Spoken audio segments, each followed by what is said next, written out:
One teacher, one book, one strategy. एक किताब, एक शिक्षक और एक स्ट्रेटजी होनी चाहिए नीट 2027 के एग्जाम के लिए। अगर तुम सीरियस हो तो। अगर तुम सीरियस नहीं हो तो तुम्हारे पास 12 स्ट्रेटजी होगी। एक होगी 12 महीने की, एक होगी 11 महीने की, एक होगी 10 महीने की, फिर 9, फिर 8, फिर 7, फिर 6, 5, 4, 3, 2, 1। तुम्हारे पास इस तरीके की स्ट्रेटजी होगी और मेरा यकीन मानो, इस तरीके की स्ट्रेटजी अगर फॉलो करोगे तो 12 साल तक सिलेक्शन नहीं होगा। लिख के तुम्हें दे रहा हूँ मैं, आज तुम लिख लो। जो मैं चीज़ें बताने जा रहा हूँ, लगभग 2 से ढाई घंटे की वीडियो होगी। कॉपी और पेन लेके बैठना। जो चीज़ें मैं बताने जा रहा हूँ, शुरू से एंड तक उसको लिखो कॉपी पे, और इसी को एंड तक तुम फॉलो करोगे till the last day of exam. तुम लास्ट में भी नहीं भटकोगे कि किसी वन शॉट पे चले गए, 10 घंटे पे चले गए, कुछ नहीं। इस चीज़ को फॉलो करो। टेस्ट में भी सारे नंबर अच्छे आएंगे। टेस्ट के एनालिसिस भी बहुत अच्छे से कर लोगे, सारी चीज़ें तुम्हारी हो जाएंगी। ठीक है। इस पेज पे जितनी चीज़ें दिख रही हैं, इस वीडियो में मैं सारी चीज़ों पर बात करने जा रहा हूँ। एक्चुअली इनसे ज़्यादा ही चीज़ों पे बात करूँगा। ठीक है? तुम्हें बस शुरू से एंड तक देखना है और जो मैं जैसे बोल रहा हूँ फॉलो करना है। ठीक है? बार-बार मैं स्टडी वीडियो नहीं बनाता हूँ। 2 घंटे की अगर वीडियो बना रहा हूँ तो मैं चाहता तो इसको 10 पार्ट में तोड़ के बना सकता था। लेकिन जो बच्चे मुझे जानते हैं पहले से, उनको पता है कि इन सब चीज़ों में मैं बहुत ज़्यादा इंटरेस्ट नहीं रखता हूँ। एक स्ट्रेटजी वीडियो अभी डाल दे रहा हूँ, एक 6 महीने बाद डाल दूँगा। और लास्ट में जो तुम लोग बोलते हो भैया बता दो, उसमें तुमने देखा ही होगा मैं स्ट्रेटजी वीडियो डालता ही नहीं हूँ। ठीक है? बस चेकलिस्ट डालता हूँ कि क्या-क्या चीज़ें तुमने पढ़ी है और क्या-क्या तुम्हें पढ़नी चाहिए। ठीक?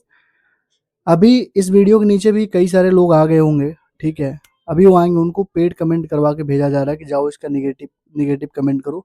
तो भाई तुम लोग पहले नेगेटिव कमेंट कर लो, फिर मैं स्टार्ट करता हूँ। ठीक है? बाकी जो बच्चे मुझे जानते हैं, पहले से मुझसे जुड़े हुए हैं, उन सबसे यार एक रिक्वेस्ट है। अगर अभी तक तुमने इस चैनल को, मतलब बहुत सारे ऐसे बच्चे हैं जो चैनल को सब्सक्राइब नहीं किए हैं, तो सब्सक्राइब कर लो। और दूसरा, वीडियो में मैं जब स्टार्ट करता हूँ, 2 मिनट का टाइम मैं तुम्हें दे रहा हूँ, जाके सबको शेयर कर दो अपने दोस्तों के पास। अपने जो भी तुम्हारे फ्रेंड हैं, जो भी तुम्हारे ग्रुप स्टडी हॉस्टल फ्रेंड्स हैं, जो भी तुम्हारे घर में कोई छोटा भाई बहन जो तैयारी करना चाहता है और वो चाहता है कि यहाँ से निकले, तो उसको शेयर कर दो। खास करके अगर तुम SC ST PWD कम्युनिटी से हो, तो तुम तो इसको देखो ही देखो यार। ठीक है? तुम्हारे लिए तो वरदान साबित होगी, मतलब तुमको तो देखना ही देखना है। और जनरल ओबीसी वाले तो देखो ही। ठीक है? Hello everyone, myself Avinash Madeshiya, currently pursuing MBBS from PGI Azamgarh. तो आज मैं तुमको 2 घंटे की स्ट्रेटजी वीडियो बना के देने जा रहा हूँ। इस 2 घंटे में आई डोंट थिंक कि ऐसा कोई पॉइंट होगा जो तुम्हारा छूट जाएगा प्रिपरेशन से रिलेटेड। छोटी से छोटी चीज़ें और बड़ी से बड़ी चीज़ें, हर एक चीज़ मैंने इसमें कवर कर दी है। जैसे बायोलॉजी, केमिस्ट्री, फिजिक्स कैसे पढ़ना है, कंप्लीट ड्रॉप लेना है कि पार्शियल ड्रॉप लेना है, ऑफलाइन जाना है कि ऑनलाइन जाना है, सेल्फ इंस्पेक्शन कैसे करना है, मेंटरशिप प्रोग्राम में कैसे होगी, कौन से बैच से पढ़ना है, कौन से टीचर से पढ़ना है, कितने घंटे डेली पढ़ने हैं, पार्टी फंक्शन, आउटिंग बुक्स, इन सब के बारे में क्या हमारा राय है, अवतार सीरीज, मॉड्यूल्स, जीमेंस एडवांस क्या लगाना है क्या नहीं लगाना है, टेस्ट सीरीज कौन सी देनी है, रिवीजन कैसे करना है, mistake copy, formula copy, short notes कैसे बनाना है, लाइब्रेरी में जाके पढ़ना है कि रूम पे जाके पढ़ना है, सब चीज़ मैंने इसमें कवर कर दी है। और पार्शियल ड्रॉप लेना है तो कौन से बैचेस में लेना है, कौन से कोर्सेज में लेना है, और कैसे पार्शियल ड्रॉप के साथ सिलेक्शन लेना है, मैंने इसमें हर एक चीज़ को कवर कर दी है। ठीक? चलो, मैं हमेशा क्यों बोलता हूँ one teacher, one book, one study, one mentor? मैं हमेशा तुम्हें ऐसा क्यों बोलता हूँ? मैं चाहूँ तो तुमसे भी बोल सकता हूँ ना कि 10 टीचर से पढ़ो, 10 किताब से पढ़ो। तुमको सेल्फ इंस्पेक्शन करना पड़ेगा। तुमको अपने अंदर की गलतियां देखनी पड़ेंगी कि तुमने क्या क्या गलती करी है नीट 2026 के प्रिपरेशन में। तुमको 3-4 मैं गलतियां बता दे रहा हूँ, तुम देख लो कोई ना कोई एक गलती तुमने करा होगा। पहला, बार बार अपने टीचर को चेंज करना। जैसे कोई लड़का है इलेक्ट्रोस्टेट पढ़ रहा है अगर MR सर से, तो फिर वो पढ़ा होगा सलीम सर से, फिर वो पढ़ा होगा वन शॉट से, फिर वो पढ़ा होगा किसी और टीचर से, AG सर से। तो बार बार तुमने अपना टीचर चेंज किया एक पर्टिकुलर चैप्टर के लिए, वो चैप्टर तुम्हारा कभी तैयार ही नहीं हुआ। दूसरा, कंसिस्टेंसी और कंटिन्यूटी, तुमने कभी कंसिस्टेंसी दिखाई नहीं, तुमने कभी कंटिन्यूटी मेंटेन ही नहीं करी। तुमने क्या किया, एक दिन 10 घंटे पढ़ा, दूसरे दिन 2 घंटे, फिर तीसरे दिन 3 घंटे, किस दिन पढ़ा ही नहीं। और तुम्हारे बगल वाला बच्चा जो 10 घंटे पढ़ रहा है, डेली पढ़ रहा है, कंटिन्यूस पढ़ रहा है, उसका सिलेक्शन हो जाएगा, लेकिन तुम्हारा सिलेक्शन कभी नहीं होगा। तीसरी चीज, रॉन्ग गाइडेंस, गलत गाइडेंस के चक्कर में पढ़ोगे तब भी तुम्हारा सिलेक्शन नहीं होगा। मेरे क्लास 12th में 91% मार्क थे। बायोलॉजी में 95 था, केमिस्ट्री में 89 था और 81 थे फिजिक्स में। इंग्लिश में थे 95 और हिंदी में थे 96। इतने अच्छे नंबर लेने के बावजूद मुझे तीसरे अटेम्प्ट में मेरा सिलेक्शन हुआ, तीसरे ड्रॉप में। क्यों जानते हो? क्योंकि कोई गाइडेंस देने वाला नहीं था, कोई गाइडर नहीं था, कोई मेंटोर नहीं था। मैं सबसे पहले साल जब मैं निकला था तो मैं एक ऑफलाइन कोचिंग में चला गया, मेरा पूरा का पूरा साल बर्बाद हो गया। वहाँ पे बस रैंकर्स वाले बच्चों को पढ़ाया जा रहा था। दूसरे साल जब मैंने तैयारी करी तो मतलब बहुत ज़्यादा मतलब दिक्कत हो गई थी, फाइनेंशियल इश्यूज़ वगैरह थे, तो मैंने मतलब अपने घर से थोड़ी दूर पे ही रह के पढ़ाई करी थी। उस टाइम पे मेरे फिजिक्स में बहुत बेकार नंबर आए थे, केवल 55 नंबर आए थे। जब तीसरी बार मैंने खुद को इंस्पेक्ट किया कि मुझे क्या करना है, मैंने अपनी गलतियों पर काम किया, तब जाके फिजिक्स में 165 नंबर आए और तब जाके मेरा सिलेक्शन हुआ। बायोलॉजी से ज़्यादा मेरा जो नंबर था, ज़्यादा परसेंटाइल था फिजिक्स में था, तब जाके मेरा सिलेक्शन हुआ। तो मैंने अपने चीज़ों से सीखा कि मैंने गलती क्या करी। जैसे मैं टेस्ट से भागता था, तो मैंने पार्ट वाइज टेस्ट बहुत दिया, एफएसटी नहीं दिया लेकिन पार्ट वाइज टेस्ट बहुत दिया। मुझे फॉर्मूले भूल जाते थे, तो मैंने फॉर्मूले के लिए डेली 45 मिनट का टाइम निकाल लिया और डेली मैं फॉर्मूले 45 मिनट रिवाइज करता गया। इतने तरीके से याद है मुझे फॉर्मूले। तुमने देखा होगा जब 6 से 7-7 घंटे के मैं मैराथन ले रहा था, तो उसमें भी फॉर्मूले मेरे मुँह पे रटे हुए हो रहे थे। ठीक। तीसरी चीज़, मैंने कंसिस्टेंसी मेंटेन करी है, मतलब 6 महीने में एक बार भी अपने घर नहीं आया। मैं कानपुर गया था, कानपुर काकादेव में 6 महीने में एक बार भी घर नहीं आया। दीपावली के बाद में गया था। एक बार भी घर नहीं आया और मतलब जहाँ पे मैं रहता था उसके बगल में बहुत सारी सुख सुविधाओं के यंत्र तंत्र थे, मॉल था, सिनेमा हॉल था, लेकिन मैं कभी गया ही नहीं। बस एक बार संडे को मैं मूवी देखने गया था, ठीक है, और एक जो जेके टेम्पल था मैं वहाँ पे घूमने जाता था हर संडे को टेस्ट देने के बाद। उसके बाद कहीं गया ही नहीं। तो जब कंसिस्टेंसी कंटिन्यूटी मेंटेन करके चलोगे तभी सिलेक्शन होगा। ठीक है, चलो स्टार्ट करते हैं। देखो, one teacher, one book, one strategy, one mentor. देखो मेंटोर वाली बात मैं कहाँ से इसमें ऐड कर दी है, मैं पहले नहीं ऐड करता, अब ऐड करता हूँ। क्योंकि 99.99% बच्चा जो ऑनलाइन में तैयारी कर रहा है वो फेल हो जाता है, उसका सिलेक्शन ही नहीं होता। जानते क्यों? क्योंकि पहली बार, दूसरी बार, तीसरी बार, मतलब 1 महीना, 2 महीना, 3 महीना वो खूब मोटिवेटेड रहता है। उसको लगता है कि मैं ही सब कुछ हूँ, मैं ही फाड़ दूँगा, उखाड़ दूँगा सब कुछ, ठीक? लेकिन चौथे, 5वें, 6वें महीने से जब थोड़े-थोड़े चैप्टर्स के नंबर बढ़ते हैं, जब थोड़ा-थोड़ा चैप्टर टफ होता है, वो डिमोटिवेट होना स्टार्ट होता है। वो डिमोटिवेट इस कदर हो जाता है कि फिर लास्ट में आके वो शॉर्टकट ढूँढने लगता है और वन शॉट के ऊपर एकदम चिपक जाता है कि वन शॉट से करूँगा। अगर कोई वीडियो आ जाती है कि 10 दिन में 650 700, तो वो उस वीडियो को देखने लगता है। मैं तुमसे हमेशा बोलता हूँ 10 दिन में 650 700 कैसे कोई ला सकता है भाई? बहुत मतलब बहुत। तुमने मेरी बात सुन लो ना, मैंने क्या बोला? तीसरे बार में, तीसरे अटेम्प्ट, तीसरे ड्रॉप में मेरा निकला। और ऐसा भी नहीं था मैं कमज़ोर था पढ़ने में, टॉपर था, मतलब स्टार्टिंग से ही टॉपर था। तुम कहोगे तो मैं तुमको रियल दिखाऊँगा, मतलब नर्सरी, एलकेजी, यूकेजी 1 2 3 4 5 6 7 8 9 10, कभी टॉपर से नीचे आया ही नहीं। 10th में, 9th में, 11th में, 12th में, कभी मतलब ऐसा नहीं था कि मैं एवरेज स्टूडेंट था। मतलब अभी मैं तुम्हें कुछ दिखाता, लेकिन चलो यहाँ पे है नहीं, नीचे वाले रूम में अलमीरा मेडल से भरी पड़ी है। इतने मेडल्स, इतने मेरे घर में जो साइकिल है वो भी मैं मतलब 2 साइकिल, जितने रूम में पंखे लगे हुए हैं सब मेरे मतलब कंपटीशन में जीता हुआ है। समझ रहे हो? ऐसा नहीं था मैं एवरेज था, लेकिन उसके बाद भी सिलेक्शन नहीं हुआ क्योंकि बोर्ड और नीट में ज़मीन आसमान का अंतर है। ठीक है? तो मेंटोर मैंने क्यों बोला? क्योंकि तुम्हें कोई तो चाहिए जो तुम्हारा हाथ पकड़ के वहाँ से निकाले।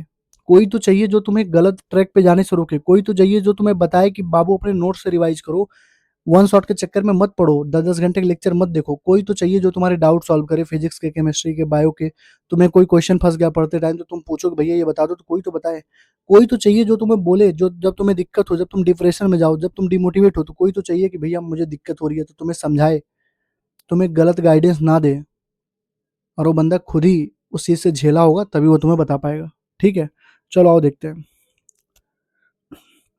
सबसे पहले मैं बात करूँगा बायोलॉजी पे। बायोलॉजी पे बात करने से पहले तुम्हें एक चीज़ समझ लेनी चाहिए। 90 के 90 क्वेश्चंस 2026 में पहले पेपर में और रीनीट में, 2025 में, 24 में, 23 में, 22 में, 21 में, 20 में, अभी तक 90 आउट ऑफ 90 क्वेश्चन जो बायोलॉजी में पूछे जाते हैं, वो किससे आ रहे हैं? एनसीईआरटी। फिर से बोलो, किससे आ रहे हैं? एनसीईआरटी से आ रहे हैं। तो जब पेपर पूरा एनसीईआरटी से आ रहा है तो तुम बड़े-बड़े मॉड्यूल्स, तुम बड़े-बड़े एक्स्ट्रा चीज़ें यूनिवर्सल वगैरह लेके क्यों पढ़ते हो?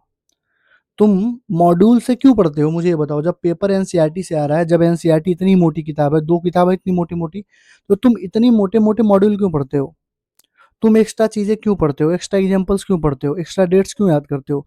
अरे भाई, जो एनसीईआरटी में दे रखा है उसी को रटो ना, उसी को रट के, उसी को पढ़ के, उसी से निकाल लो, सिलेक्शन ले लो। क्यों तुम फालतू की चीज़ें करते हो? आई होप तुम्हें समझ में आ गया होगा कि तुम्हें एक्स्ट्रा चीज़ कुछ भी नहीं करनी है। ठीक? दूसरा, सिलेबस टिल दिसंबर या मिड जनवरी तक कंप्लीट कर लो। अगर नहीं कंप्लीट करोगे, अगर हमारे साथ जुड़े रहोगे तो हम तो करवा देंगे, मेंटरशिप में इतना हम करवा देते हैं, ठीक है, दिसंबर एंड तक करवा देते हैं। टिल दिसंबर या मिड जनवरी तक सिलेबस कंप्लीट कर लो। अगर सीबीटी हुआ तो प्री और मेंस फॉर्मेट में होगा और पेपर मई से पहले ही हो जाएगा। तो अगर तुम्हें लग रहा होगा कि पेपर मई में होगा तो इस गलतफहमी में मत रहना। अगर सीबीटी पूरी तरीके से लागू हो गया, जो कि लग रहा है कि इस बार स्टार्ट हो जाएगा, तो मेरा यकीन मानो प्री और मेंस होगा, और प्री पहले होगा मेंस बाद में होगा, तो मई के पहले ही एग्जाम हो जाएगा, ठीक है। अभी इस पे और क्लैरिफिकेशन आने दो। चलो, बायोलॉजी पढ़ने का एक सीक्वेंस होता है, इस सीक्वेंस में पढ़ोगे कभी तुम मिस्टेक नहीं करोगे, कभी तुमसे गलती नहीं होगी। देखो, सबसे पहले देखो वीडियो लेक्चर। वीडियो लेक्चर किसके देखोगे? अगर नीड हो, जैसे मान लो इसी बार तुम्हारे 330 नंबर आए और तुम सिलेक्शन नहीं ले पाए हो, तो क्या तुम्हें वीडियो लेक्चर की नीड है? नहीं है बाबू। तुम्हारा 330 नंबर आया मतलब तुम्हारा पूरा बायोलॉजी तैयार है। तो वीडियो लेक्चर तभी देखनी है जब नीडेड हो, और डिटेल में देखना है कि वन शॉट में देखना है, बताओ मुझे। तो उन चैप्टर्स को डिटेल में देखो जो तुम्हारे वीक हैं, जैसे मान लो photosynthesis in plant, respiration in plant, genetics हो गया, बायोटेक हो गया, जो थोड़े से टफ चैप्टर हैं जिनमें थोड़ी सी कॉन्सेप्चुअल नॉलेज की रिक्वायरमेंट होती है, उनको डिटेल में देखो। मान लो बायोलॉजिकल क्लासिफिकेशन तुमको पढ़ना है, तो उसको डिटेल में देखने का कोई मतलब ही नहीं है, क्योंकि उसमें एक्स्ट्रा कुछ है ही नहीं, बस जो एनसीईआरटी में है वही टीचर भी पढ़ाता है। तो उसको वन शॉट से देख के एनसीईआरटी पढ़ लो, तुम्हारा टाइम बच जाएगा।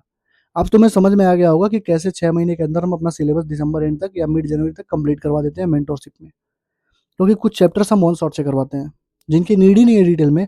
अब मैं तुमसे नहीं बोलता हूँ ना बेसिक मैथ जाके 30 घंटे का लेक्चर देखो, बेसिक मैथ से क्वेश्चन ही नहीं आता, और जो क्वेश्चन आएगा वो वन शॉट के से हो जाएगा, मतलब उसके जो एप्लीकेशन आते हैं वन शॉट के 6-7 घंटे की वीडियो देख लोगे, वहीं से सारा काम हो जाता है। तो मैं 30 घंटे के लेक्चर तुमको बेसिक मैथ के क्यों दिखवाऊं, बोलो तुम, ठीक। तो video lecture if needed detail में देखना, अगर नीड नहीं है तो वन शॉट वाले चैप्टर से देख लेना। अगर तुम्हारे 330 340 नंबर है और तुम्हारा सिलेक्शन नहीं हुआ, तुमको लग रहा है कि तुम्हारा बायोलॉजी एकदम तैयार है, तो तुम्हें वीडियो लेक्चर की नीड भी नहीं है, तुम सीधे अपनी एनसीईआरटी अपने नोट्स को रिवीजन करके बार बार टेस्ट दो, बार बार जो भी तुम्हें पढ़ना है पढ़ो, रिपीट करो, तुम्हारा सिलेक्शन हो जाएगा, ठीक। मान लो कोई पर्टिकुलर टॉपिक तुम्हारा वीक है, जैसे ट्रांसक्रिप्शन तुम्हारा वीक है, पूरा जेनेटिक्स तुम्हें आता है, पूरी जेनेटिक्स तुम्हें आती है, बस तुम्हें ट्रांसक्रिप्शन इन यूकैरियोट और प्रोकैरियोट नहीं आता है, तो बाबू पूरा जेनेटिक्स लेक्चर देखने की कोई नीड नहीं है, बस तुम ट्रांसक्रिप्शन इन यूकैरियोट और ट्रांसक्रिप्शन इन प्रोकैरियोट वाला लेक्चर देख लो, ठीक, क्लियर। चलो, सबसे पहले वीडियो लेक्चर, एनसीईआरटी अपने नोट्स से रिवाइज कर सकते हो, अगर वीडियो लेक्चर नहीं देखना है तो। डीपीपी, जो भी डीपीपी तुम किसी भी टीचर से पढ़ रहे हो, डीपीपी जो तुम्हें मिलेगी उस डीपीपी को तुम लगाना। NCERT based question practice book लो, ऐसा किताब उठाओ जिसमें, अभी मैं बता दूंगा किताब वाले सेक्शन में कौन सा किताब लेना है, ऐसा किताब उठाओ जिसमें बाबू केवल एनसीईआरटी बेस्ड क्वेश्चन प्रैक्टिस हो, लाइन बाय लाइन एनसीईआरटी के क्वेश्चन प्रैक्टिस पूछा गया हो, एजर्सन रीजन हो, मैच द फॉलोइंग हो, ये सारी चीजें जिस किताब में हो वो किताब उठाओ, ठीक। और एमटीजी की 12 साल की, एमटीजी की ले लो, दिशा की ले लो, जिसकी भी लेना होगा टॉपिक वाइज लेना, 12 साल की पीवाईक्यू, जो टॉपिक के नीचे 4-5 क्वेश्चन होंगे, 10 क्वेश्चन होंगे, फिर दूसरा टॉपिक होगा उसके नीचे 10-15 क्वेश्चन होंगे, तो उस तरीके वाला किताब लेना। ये नहीं कि पहले नीट 2021 का क्वेश्चन है फिर 22 का है, किसी भी चैप्टर का रैंडमली क्वेश्चन नहीं लेना है, टॉपिक वाइज लेना है। कि अगर ट्रांसफार्मर मान लो है तो ट्रांसफार्मर के नीचे केवल ट्रांसफार्मर का ही क्वेश्चन हो, जैसे लैक ऑपरान हो तो लैक ऑपरान के नीचे केवल लैक ऑपरान का ही क्वेश्चन हो, ठीक, समझ गए। तो एमटीजी का 12 साल का तुम्हें टॉपिक वाइज पीवाईक्यू लेना है। अब देखो, जो इजी चैप्टर्स हैं उनको करो डायरेक्ट एनसीईआरटी से, जो इजी चैप्टर्स हैं जैसे मान लो लिविंग वर्ल्ड है, रिप्रोडक्टिव हेल्थ है, ये सब इजी चैप्टर्स हैं, इनको डायरेक्ट एनसीईआरटी से करो। जो मॉडरेट चैप्टर हैं, जो तुम्हारे देखो इजी, मॉडरेट, हार्ड, ये सब इंडिविजुअलिटी पे डिपेंड करता है, तुम्हारे ऊपर डिपेंड करता है कि कौन सा चैप्टर तुम्हारे लिए इजी है। जैसे मेरे लिए अगर मान लो इवोल्यूशन वाला चैप्टर इजी था, तो तुम्हारे लिए हो सकता है इवोल्यूशन हार्ड हो। तो अगर मैं हूँ, तो मैं अगर इजी चैप्टर बनाऊंगा तो इवोल्यूशन को इजी चैप्टर में डालूंगा, लेकिन तुम्हारे लिए इवोल्यूशन किस में रहेगा? हार्ड वाले चैप्टर में रहेगा। तो वो तुम देख लेना कि तुम्हें कौन सा चैप्टर इजी लगता है, कौन सा चैप्टर मॉडरेट लगता है, कौन सा चैप्टर हार्ड लगता है, क्लियर है। तो इजी चैप्टर्स को करोगे तुम डायरेक्ट एनसीईआरटी से, जो मॉडरेट चैप्टर है उनको करोगे वन शॉट से, और वन शॉट पढ़ने के बाद एनसीईआरटी देखोगे। जैसे मान लो बायोलॉजिकल क्लासिफिकेशन पढ़ना है, तो यार तुम वन शॉट देख के एनसीईआरटी पढ़ दो, क्या जरूरत है डिटेल लेक्चर करने की, टाइम बचाओ, फिजिक्स और केमिस्ट्री में टाइम दो, उन पे ज़्यादा फोकस करो, ठीक। अगर हार्ड है, जैसे मान लो कोई चैप्टर्स हार्ड है, हार्ड वाले चैप्टर में कौन कौन आता है? Plant physio, human physio, genetics, biotech, human reproduction वाला जो चैप्टर है, ये चारों यूनिट और ह्यूमन रिप्रोडक्शन वाला चैप्टर, ये थोड़े कंसेप्चुअल चैप्टर्स होते हैं, तो इनको तुम हार्ड वाले कैटेगरी में रख के इनकी डिटेल वीडियो देख के एनसीईआरटी पढ़ सकते हो, समझे।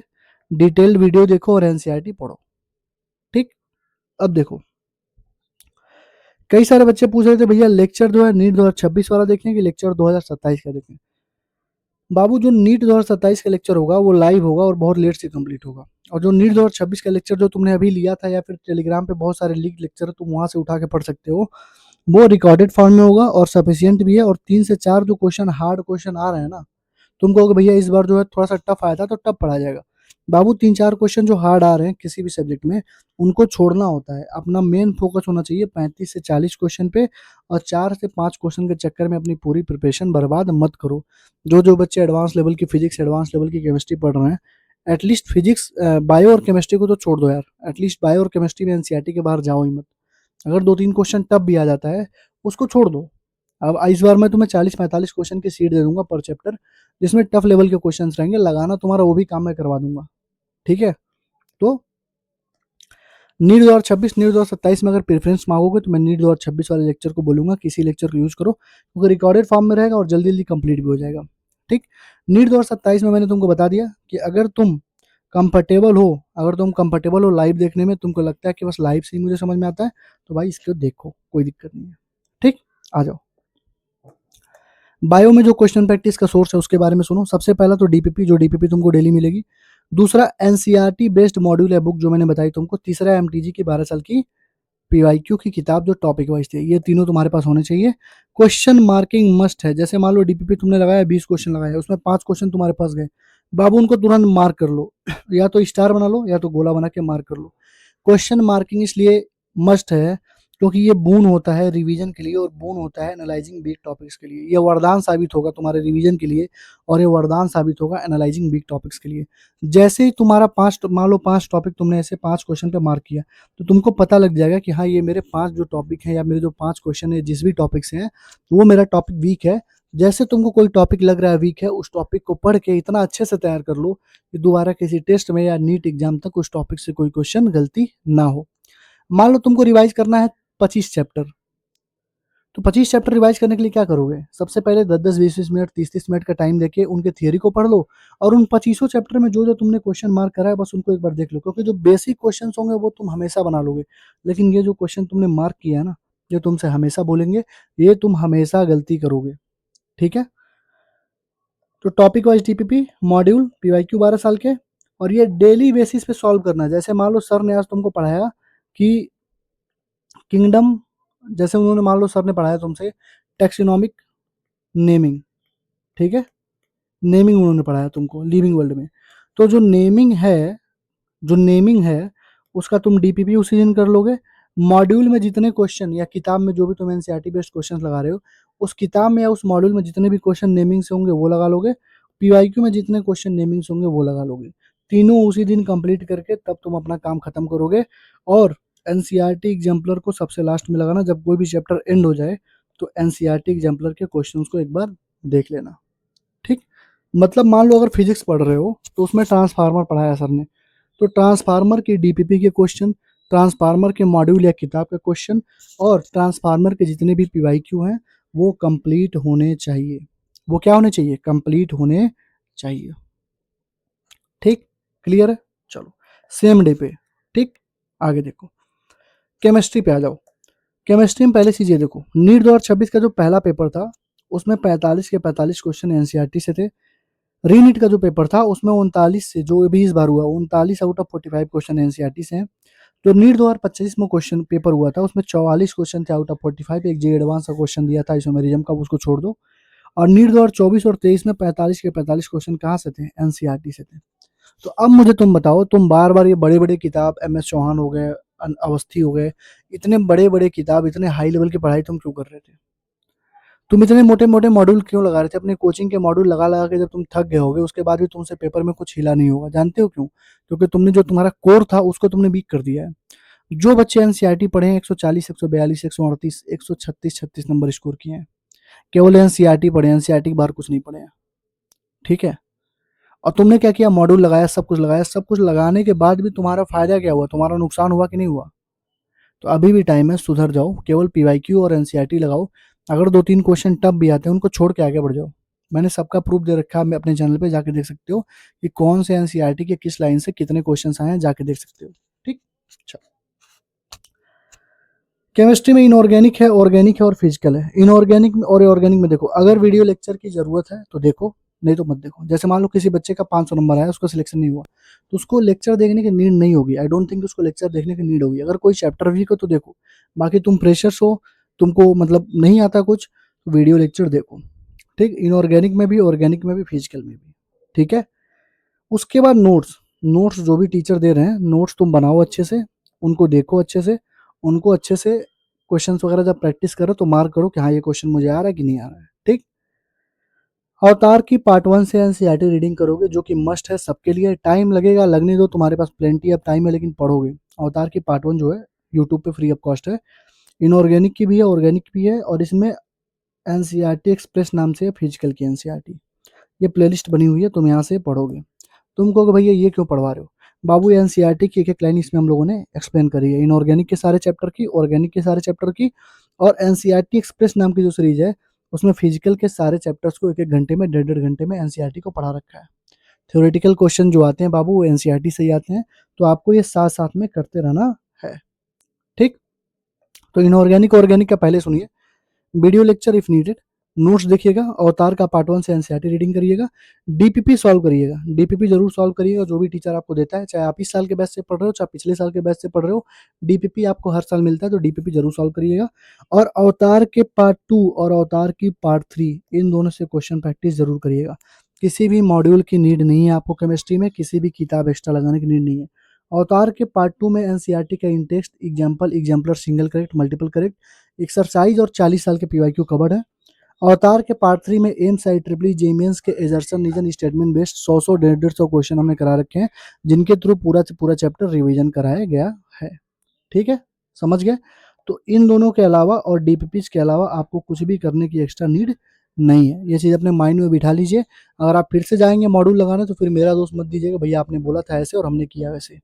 ठीक, मेरा यकीन मानिए इसके बाहर कुछ आया नहीं है। अभी आपको मैं प्रूफ वाली वीडियो 2 से 3 दिन में दे दूंगा। इनऑर्गेनिक की ऑर्गेनिक की दे चुका हूँ, फिजिकल की भी मैं आपको प्रूफ वाली वीडियो दे दूंगा। ठीक, ऑर्गेनिक में भी यही सेम काम करना है, फिजिकल में बस आपको एक एक्स्ट्रा काम करना है।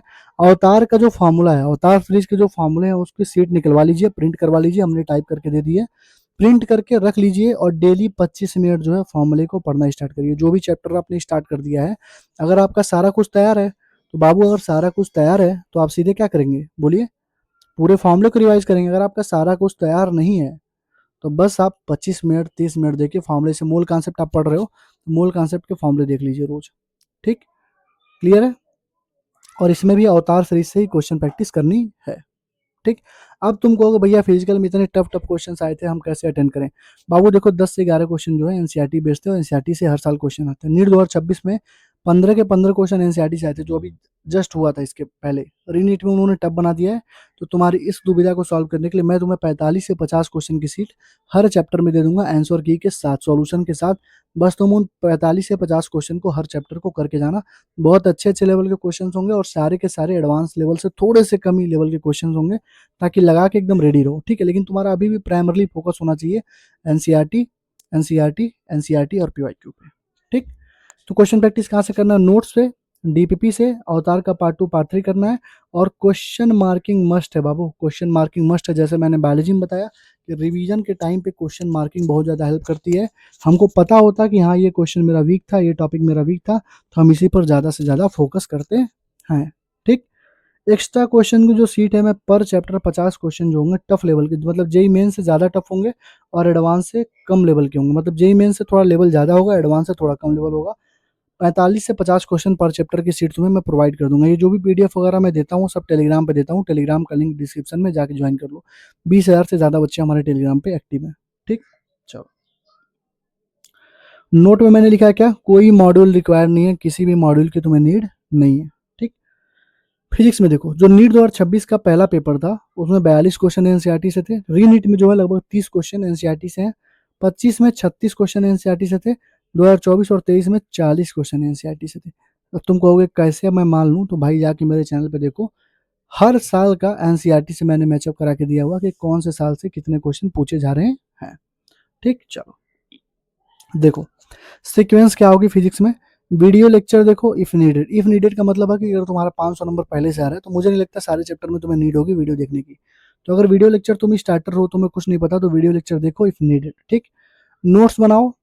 अवतार के फॉर्मूले जैसे फिजिकल में वैसे फिजिक्स में ही, इनको निकलवा लो। इसकी पूरी मॉड्यूल मैंने बना के दी है, उसको निकलवा लो, टेलीग्राम पे डाल रखा है, फिर से पिन कर दूंगा।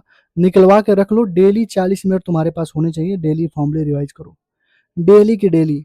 जैसे मान लो तुम्हारा चैप्टर चल रहा है यूडियम, तो तुम यूडियम के रिवाइज कर लो फॉर्मूले वहां से, और मोशन इनवंडी के भी पढ़ लो। तुम कहोगे भैया हमको समझ में नहीं आएगा मोशन इनवंडी, बाबू समझ में आ जाएगा, तुम पढ़ो एक बार, वहाँ पे वेलोसिटी डिस्प्लेसमेंट यही सब तो लिखा होगा, तो वो तो तुम्हें समझ में आ ही जाएगा, ठीक है। तो डेली तुम 40 मिनट फॉर्मूले तैयार रखो।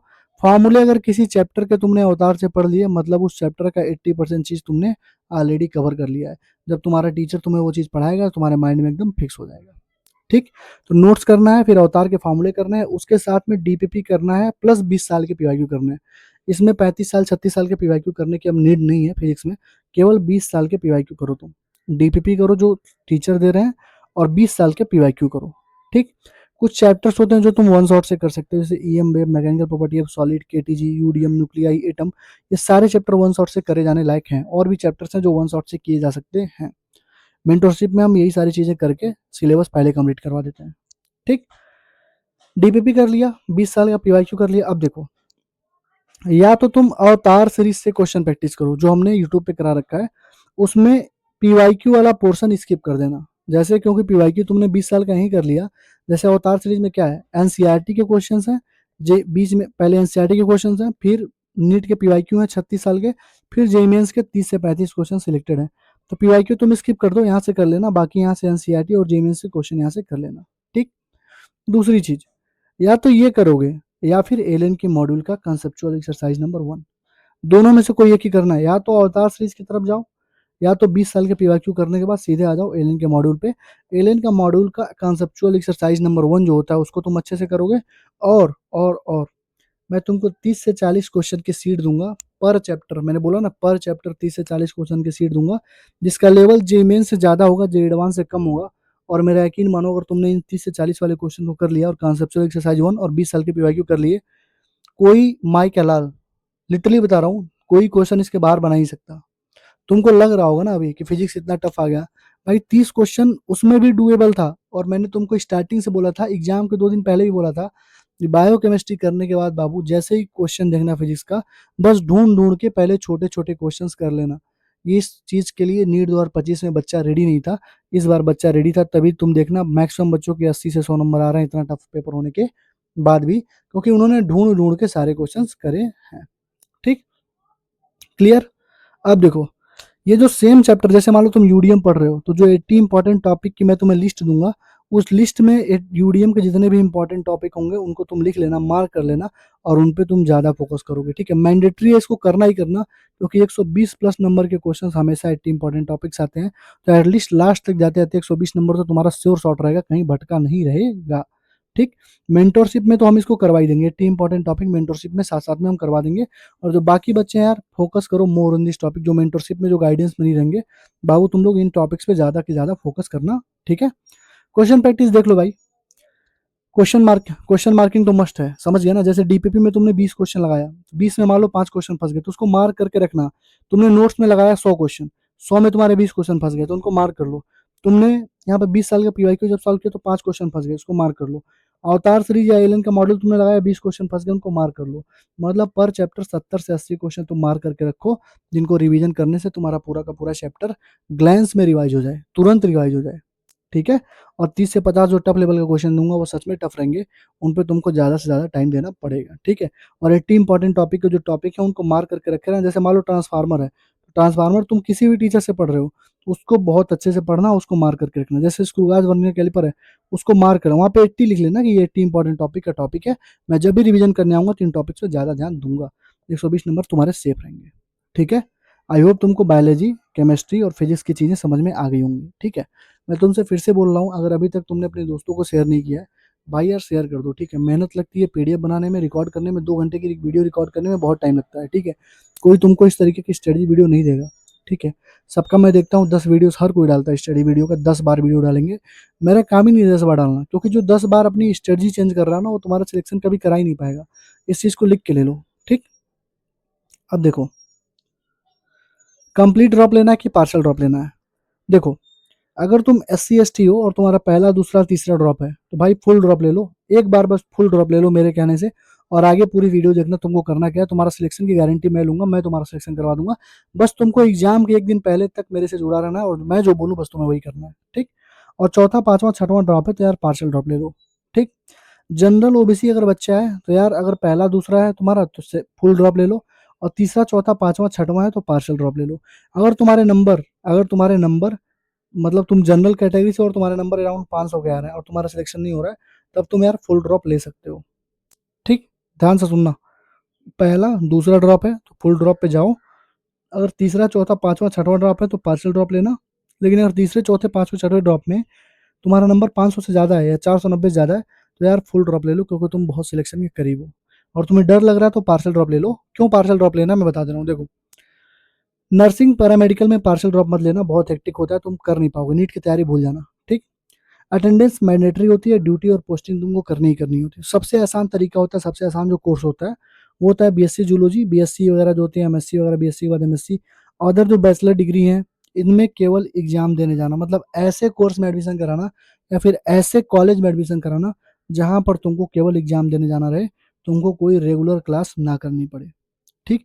बस लास्ट में जो फाइनल एग्जाम हो वो जाके दो, और तुमको बाहर से कुछ पढ़ना भी नहीं पड़ेगा, क्योंकि जो भी चीज़ तुम जूलॉजी में पढ़ रहे हो या फिर बॉटनी में पढ़ रहे हो या फिर केमिस्ट्री में पढ़ रहे हो वही BSc के फर्स्ट ईयर का सिलेबस है। सबसे अच्छे नंबर से तुम ही निकलोगे वहाँ पे पूरे कॉलेज में, ठीक। दूसरी चीज़, अगर तुम पार्शियल ड्रॉप ले रहे हो तुमको दिक्कत होगी भैया अटेंडेंस कैसे करें, जैसे BMS और BDS वाले जो बच्चे होते हैं उनको लगता है भैया अटेंडेंस कैसे पूरा होगा। देखो अभी तुम्हारी काउंसलिंग चलेगी सितंबर एंड तक, अभी तुम्हारे जुलाई अगस्त सितंबर एंड तक काउंसलिंग चलेगी। जब MBBS और मतलब MBBS वाला जब और BDS वाला जब वो हो जाता है, काउंसलिंग हो जाती है फर्स्ट राउंड की, तब तुम्हारे आयुर्वेदा की स्टार्ट होती है, BHMS की स्टार्ट होती है। तो तुम्हारे पास प्लेंटी ऑफ टाइम होता है, सितंबर क्या, जुलाई अगस्त सितंबर अक्टूबर, अक्टूबर तक चलेगी काउंसलिंग तुम्हारी। तो तुम्हारे पास अक्टूबर के बाद कितने दिन का टाइम ही रहेगा, नवंबर दिसंबर जनवरी फरवरी मार्च अप्रैल, 5 महीने का टाइम रहेगा। उसमें भी अगर CBT लॉन्च हो गया, 2 मोड में हुआ, प्री और मेंस में, तो और पहले एग्जाम हो जाएगा। तो बहुत अच्छे तरीके से 3-4 महीने का भी तुम्हारे पास टाइम है। अगर तुम चाहते हो पार्शियल ड्रॉप लेना तो इन 3-4 महीने में खूब अच्छे से घर पे बैठ के पढ़ाई करो, एटलीस्ट बायो और केमिस्ट्री एकदम रेडी करके खत्म कर दो, ताकि केवल फिजिक्स बचा रहे, कॉलेज में भी कर सको। और कॉलेज डेली नहीं जाना होता है, एक आध महीने जाना, हफ्ते में 3 दिन। उसके बाद जनवरी फरवरी मार्च अप्रैल बंक मार देना, कोई डेंगू हो गया या फिर कोई और बीमारी का उसमें बना के लेटर बना के दे देना, वो साइन कर देते हैं लोग, 4 महीने 3 महीने की लीव मिल जाएगी। और 1.5 साल का कोर्स होता है, BMS जो होता है ना, 1.5 साल का सेमेस्टर होता है, तो आराम से कोई उसमें दिक्कत भी नहीं होती है। और बाकी BSc जूलॉजी BSc वगैरह जो बच्चे करेंगे उनमें उनको कॉलेज जाना ही नहीं है, केवल उनको एग्जाम देने जाना है, ठीक। तो BMS वाले और समझ गए ना, और ये कॉलेज वाले समझ गए वो कैसे अटेंडेंस को मैंडेटरी कैसे पूरा करना है, ठीक। देखो काउंसलिंग BMS BDS की देखो बता ही रहा हूँ तुमको, सितंबर से लास्ट में होगी या अक्टूबर में होगी। तुम्हारे पास ये दिसंबर जनवरी फरवरी मार्च अप्रैल जो है बंक भी तुम मार सकते हो, कोई तुमको फर्क नहीं पड़ेगा। क्योंकि देखो अगर प्राइवेट कॉलेज में तुम कर रहे हो तो वहाँ पे पैसे देके काम हो जाते हैं, 1,000 2,000 लेते हैं, अटेंडेंस पूरी हो जाती है। अगर गवर्नमेंट कॉलेज में हो तो यार गवर्नमेंट कॉलेज में हो तो तुम यहाँ पे लीव लेटर डाल दो, कोई भी गवर्नमेंट में भी लोग तुम्हें फेल नहीं करते हैं, ठीक है। लीव लेटर डाल दो और हफ्ते में 1-2 क्लास 3 क्लास करते रहो, ठीक है, समझ गए। चलो मैंने क्या बोला कि अगर पहला दूसरा ड्रॉप है तो फुल ड्रॉप लो, तीसरा चौथा पांचवा छठवा है तो पार्शियल ड्रॉप लो। SC ST PWD वाले हो तो भाई फुल ड्रॉप ले लो अच्छे से, और ट्रस्ट करो कि एक मोर ड्रॉप, एक अधिक जो ड्रॉप तुम ले रहे हो इस बार तुम सिलेक्ट हो जाओगे। देखो तुम्हारा चॉइस है, अपने 6 महीने अच्छे से पढ़ के, गिव मी योर 6 मंथ, अपना 6 महीना मुझे दे दो, मैं जैसे बोलूंगा वैसे करना, या फिर पूरे साल रिग्रेट करो। जैसे कोई बच्चा 490 नंबर पे है, उसको कितना नंबर बढ़ाना, 50-60 नंबर, 70 नंबर। तो अगर वो बच्चा सिलेक्शन तैयारी छोड़ दे या फिर से भटक जाए और फिर अगले साल उसके 490 नंबर आ जाए, तो पूरा साल उसका गड़बड़ हुआ कि नहीं हुआ। जो SC ST PWD वाले बच्चे हैं उनको पता होगा कि 3 से इतनी ज्यादा रिजर्वेशन मिलने के बाद भी 2 साल 3 साल 4 साल हो गए अभी भी सिलेक्शन नहीं हुआ, क्यों नहीं हो रहा है? क्योंकि उनको कोई गाइड करने वाला है ही नहीं, वो भटक रहे हैं बस इधर उधर, बायोलॉजी केमिस्ट्री फिजिक्स फिजिक्स पढ़ रहे हैं वो। अरे भाई बायोलॉजी केमिस्ट्री से ही तुम्हारा सिलेक्शन हो जाएगा, ठीक। तो गिव मी योर 6 मंथ और रिग्रेट करो होल लाइफ, मेंटेन करो कंसिस्टेंसी कंटिन्यूटी, नीट 2027 तुम्हारा होगा, हम करवा देंगे नीट 2027 में कैसे करते हैं चीजों को, ठीक। अब देखो तुम्हारा दूसरा डाउट था भैया ऑफलाइन पढ़े कि ऑनलाइन पढ़े। ऑफलाइन में देखो हाई फीस है, 80,000 से 1.5 लाख तक फीस है, सिलेबस कंप्लीशन भी मार्च या अप्रैल में होता है, एक्स्ट्रा स्टडी करवाते हैं, आउट ऑफ एनसीईआरटी बहुत ज़्यादा पढ़वाते हैं, और वेरी स्लो स्टडी होता है, और मोर फोकस करते हैं सुपर रैंकर बैच। जैसे होता है ना, घोड़ों के रेस में गधों को दौड़ा रहे हैं, तो होता क्या कि अगर 200-250 बच्चों का बैच है तो सबको लाइन से पढ़ाएंगे, शुरू से एंड तक पढ़ाएंगे, सबको पढ़ाएंगे what is genus, what is life, what is cell. अरे भैया, सेल हमको नहीं पढ़ना है। मान लो तुमको पूरा चीज आती है, मान लो तुमको लिविंग वर्ल्ड आ रही है, उसके बाद भी तुम 15 दिन जाके लिविंग वर्ल्ड का लेक्चर देख रहे हो वहां पे क्लास में बैठ के, क्या मतलब है? तुम उसके जगह पे कोई और चैप्टर पढ़ दो ना। इसलिए मैं ऑफलाइन को कभी प्रीफर नहीं करता हूँ। ठीक है, क्योंकि टाइम भी लगेगा, पैसा भी लगेगा, सिलेबस भी लेट में कंप्लीट होगा, और चीज़ें भी खराब हो जाती हैं, इन हैंड से निकल जाती हैं। ऑनलाइन में देखो, ऑनलाइन स्टडी करो, ऑफलाइन टेस्ट दो। अभी तक मेरा सिस्टम ये था कि ऑनलाइन पढ़ो, ऑफलाइन टेस्ट दो। अब देखो, ऑफलाइन अगर नहीं होगा तो सीबीटी टेस्ट देना, और इसी पैसे को जो तुमने 80,000 1 लाख जो तुम फीस देने वाले हो, उसी पैसे को सीबीटी टेस्ट लेने में, या फिर ऑफलाइन अगर होगा तो ऑफलाइन टेस्ट लेने में, बुक्स लेने में और मेंटोरशिप लेने में खर्च कर दो। तुमको लगेगा क्यों मैं ऐसा कह रहा हूँ? देखो, ऑनलाइन में बस एक ही दिक्कत है कि 99.99% बच्चा फेल हो जाता है। जानते हो क्यों? क्योंकि स्टार्टिंग में मोटिवेट रहता है, 2 से 3 महीने के बाद उसका मोटिवेशन धीरे धीरे धीरे धीरे डाउन होता है, और लैक ऑफ कंसिस्टेंसी और लैक ऑफ गाइडेंस की वजह से वो फेल हो जाता है। तो ये चीज़ तुम्हारे लिए कौन सही करेगा? मैं सही कर दूंगा। अगर तुम्हारे मेंटरशिप में होते हो तो कंसिस्टेंसी और गाइडेंस, टारगेटेड जो मैं टारगेट दूंगा बस तुमको पढ़ना है, बाकी कॉल्स डीएम्स ये सारी फैसिलिटी तो तुम्हें मिल ही जाएंगी। ठीक है, तो ये मैं तुम्हारा काम करवा दूंगा। तो तुम जो पैसे यहाँ फूकने वाले हो अपने, तो मेरा यकीन मानो, ऑफलाइन में बस सुपर रैंकर बैच से ही बच्चे सिलेक्ट होते हैं। नॉर्मल बैच से बहुत रेयर है कि कोई एक आध बच्चा सिलेक्ट हो जाए, क्योंकि वो ध्यान ही नहीं देते हैं। जो रैंकर बैच होता है और एक एवरेज बैच होता है, तो जो रैंकर होता है, जो टॉपर बैच होता है वो तो रैंकर होता है, जो एवरेज बैच होता है वो बैंकर होता है। वो तुम्हारे बस एक बैंकर की तरह ट्रीट करते हैं कि तुम अगले साल भी आओ हमारे साथ पढ़ो, अगले साल भी पढ़ो, और 2-3 साल तुमको पढ़ा देंगे, तुम्हारा 4-5 लाख रुपया खत्म हो जाएगा। ठीक, चलो। सेल्फ इंस्पेक्शन मस्ट है। एनालाइज करो प्रीवियस ईयर मिस्टेक। जैसे मान लो तुमने टेस्ट नहीं दिया है, तो इस बार टेस्ट दो। तुमने मान लो पढ़ा नहीं है सीरियस होकर, तो तुम इस बार सीरियस हो जाओ।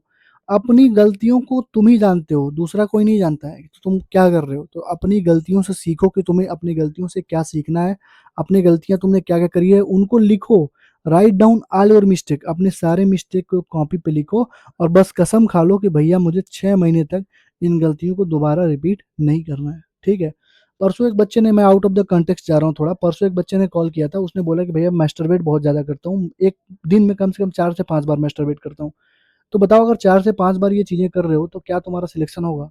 तुम्हारा कंसंट्रेशन लगेगा? तुम कंसंट्रेट ही नहीं कर पाओगे, तो तुम्हारी ज़िंदगी ही खत्म हो जाएगी। तो उसका मैंने बोला था यार, पूजा पाठ करो और अपने आप को बिजी रखो। जब बिजी रखोगे तो निगेटिव थॉट्स माइंड में नहीं आएंगे। ठीक है, तो ये भी हो सकता है तुम्हारी प्रीवियस ईयर की मिस्टेक में तुम्हारी एक गलती हो, one of the most common गलती हो, क्योंकि मैक्सिमम बच्चा ही करता है। तो एनालाइज करो अपने प्रीवियस ईयर के मिस्टेक को, अपने मिस्टेक को लिखो, और उस मिस्टेक को, जो तुमने मिस्टेक में लिखा है, उसको कभी रिपीट मत करना। Try to maintain consistency, consistency maintain करो, क्योंकि consistency is the key to success, continuity is the key to success. Try to improve yourself day by day, धीरे धीरे करके अपने आप को थोड़ा थोड़ा अच्छे से, मतलब इम्प्रूव करना स्टार्ट करो।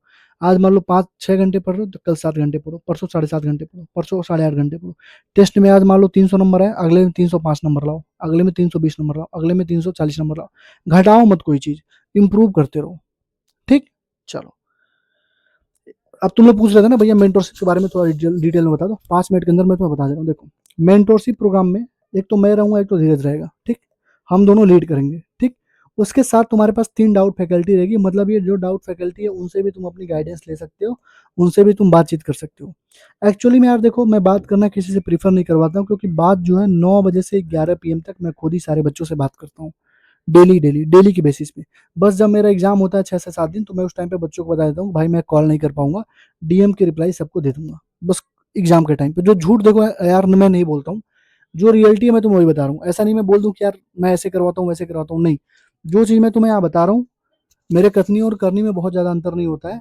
मैं जो चीज़ यहाँ बता रहा हूँ वही चीज़ तुमको मेरे मेंटोरशिप में मिलेगी। सिंपल सा फंडा है, बस देख लो क्या क्या है और तुम देख लो तुम्हारे लिए बेनिफिशियल है कि नहीं है। देखो, मैं और धीरज लीड करते हैं, बाकी 3 लोग रहते हैं, 3 डाउट फैकल्टी, जो तुम्हारे डाउट बताते हैं, बायो के, केमिस्ट्री के, फिजिक्स के। अलग अलग ग्रुप्स होते हैं, तुम्हें जो डाउट पूछना होगा तुम पूछ सकते हो। देखो, 1-to-1 गाइडेंस देते हैं। पर्सनल मेंटोरशिप का होता है 1-to-1 गाइडेंस, मतलब मैं खुद ही एक्टिव रहता हूँ। ऐसा नहीं है किसी को काम पे लगा दिया हूँ, धीरज से बोल दिया हूँ तुम गाइड करो, नहीं, अमित से बोल दिया तुम गाइड करो, नहीं भैया, मैं खुद ही रहता हूँ। 9 बजे से 11 बजे तक, 9 to 11 PM जो है मैं खुद ही एक्टिव रहता हूँ। ठीक, ऑन कॉल मतलब तुम कॉल पे भी गाइडेंस ले सकते हो, तुम्हें कोई दिक्कत हो, तुम्हें बस एक चीज करनी होगी, एक दिन पहले मुझे बताना होगा कि भैया मुझे कॉल पे बात करनी होती है। जैसे बच्चे बताते हैं कॉल पे बात करनी होती है, मैं नाम नोट कर लेता हूँ, अगले दिन मैं खुद ही 9 से 11 बजे के बीच में कॉल करता हूँ, ठीक। डीएम्स की मैं डेली रिप्लाई करता हूँ। और डाउट सॉल्विंग तो मैंने तुमको बता दिया, फिजिक्स का, केमिस्ट्री का, बायो का, तीनों के डाउट ग्रुप होते हैं। तुम्हें जो भी डाउट होगा वो तुम पूछ सकते हो। कहाँ पे होता है मेंटोरशिप? तो व्हाट्सएप पे हम लोग करते हैं मेंटोरशिप। 3 ग्रुप बनाते हैं, बिलो 200, 200 से 500, 500 प्लस। क्योंकि अगर मैं सबको एक ग्रुप में रख दूंगा, अगर 500 प्लस वाले बच्चे को बिलो 200 वाले के साथ रख दूंगा, तो इसका मतलब क्या हुआ? इसका पोटेंशियल मैं खराब कर रहा हूँ। क्योंकि ये 500 प्लस वाला बच्चा है, ये रैंक ला सकता है, और ये जो बिलो 200 वाला है उसको मुझे सिलेक्शन तक पहुंचाना है। तो मैं तीनों को अगर एक टारगेट दूंगा, तीनों को एक ग्रुप में रखूंगा, तो मैं सिलेक्शन कैसे करवा पाऊंगा? मैं तीनों के साथ जस्टिस कैसे कर पाऊंगा? तो मैं तीनों को अलग अलग ग्रुप में रखता हूँ, ठीक।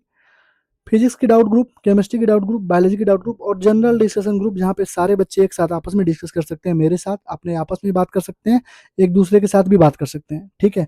ये फीचर तुम्हें कोई प्रोवाइड नहीं करता, इतने सस्ते मेंटरशिप में फीचर नो वन प्रोवाइड, ठीक। अब देखो, तुमको मिलेगा क्या? डेली 2 घंटे 9 से 11 PM मैं खुद एक्टिव रहता हूँ। 24/7 डाउट सॉल्विंग, जो भी तुम क्वेश्चन पूछोगे बता के 10-15 मिनट बाद आओगे, तुम्हारा डाउट सॉल्व कर दिया गया रहेगा। डेली कॉल और डीएम का रिप्लाई तो मैं खुद ही करता हूँ, ठीक। अब देखो, इसके साथ ही तुमको test series chapter wise free मिल जाएगी। मतलब उस टेस्ट सीरीज में जो वो अलग वाली टेस्ट सीरीज नहीं, जो 17 टेस्ट सीरीज है वो तो फ्री ऑफ कॉस्ट मिलेगी ही सॉल्यूशन के साथ, लेकिन ये जो टेस्ट सीरीज है वो चैप्टर वाइज है, वो वाली पार्ट वाइज है। ये टेस्ट सीरीज चैप्टर वाइज तुमको फ्री ऑफ कॉस्ट मिल जाएगी। ये एनसीईआरटी और पीवाईक्यू एम्स और जेईई मेंस के क्वेश्चन इसमें भरे पड़े होंगे, और इसमें 100 से 150 क्वेश्चन पर चैप्टर हम लोगों ने करा रखा है, ठीक है। ये टेस्ट सीरीज ऐसा नहीं है कि पर चैप्टर 45 क्वेश्चन, इसमें 100 से 150 क्वेश्चन हम लोगों ने दे रखा है। अगर तुम्हें करना होगा तुम करना, नहीं तो तुम बाकी सारी चीजें अपने किसी सीबीटी में भी कर सकते हो। अगर तुम्हें ये चाहिए होगा तो ले लेना, ये मैं फ्री ऑफ कॉस्ट दे दूंगा तुमको, ठीक है। इनऑर्गेनिक और ऑर्गेनिक का पार्ट 3 मिल जाएगा तुमको फ्री ऑफ कॉस्ट, जो मैंने बोला ना एम साइड ट्रिपल जेमेन से क्वेश्चन होते हैं, तो इनऑर्गेनिक और ऑर्गेनिक का पार्ट 3 तुमको फ्री ऑफ कॉस्ट मिल जाएगा, ठीक। अब देखो, रजिस्ट्रेशन स्टार्ट होगी आज 26 जून है, आज से स्टार्ट होगी और टिल 5 जुलाई, 5 जुलाई तक चलेगी। बेसिक सिलेबस हम लोगों ने कवरेज करवा दिया 15 जून से ही, मतलब जो नीट 2027 के लिए बच्चे प्रिपेयर कर रहे थे, जिनको नीट 2026 का पेपर नहीं देना था, वो सारे बच्चे ऑलरेडी मेंटरशिप में थे, और उन बच्चों को हमने 15 जून से ही टारगेट देना स्टार्ट करा है, जो फ्रेशर्स थे। और प्रॉपर जो स्टार्ट होगी ना, जो अभी 26 जून से जो 5 जुलाई तक जो भी बच्चे मेंटरशिप ज्वाइन करेंगे, वो 29 जून से, इसी 27, 28, 29 3 दिन के बाद से प्रॉपर स्टार्ट हो जाएगी। प्रॉपर टारगेट, प्रॉपर सारी चीजें मिलेंगी, ठीक है। और different for everyone, parcel drop वालों के लिए अलग मिलता है टारगेट। ऑफलाइन कोई अगर कोचिंग ज्वाइन किया है बच्चा, तो तुम हमारे डाउट ग्रुप को ज्वाइन कर सकते हो मेंटरशिप में, मतलब डाउट ग्रुप का फायदा ले सकते हो, कॉल्स और डीएम्स का फायदा उठा सकते हो, और साथ में तुम्हारे लिए एक एक दो दो चैप्टर हम हर हफ्ते में जो है 1 चैप्टर 2 चैप्टर तुम्हें एक्स्ट्रा करवाते रहेंगे, जो तुम्हारे कोचिंग से तुम्हें आगे लेके जाएगा और तुम्हारा सिलेबस भी कंप्लीट करवा देगा, ठीक है।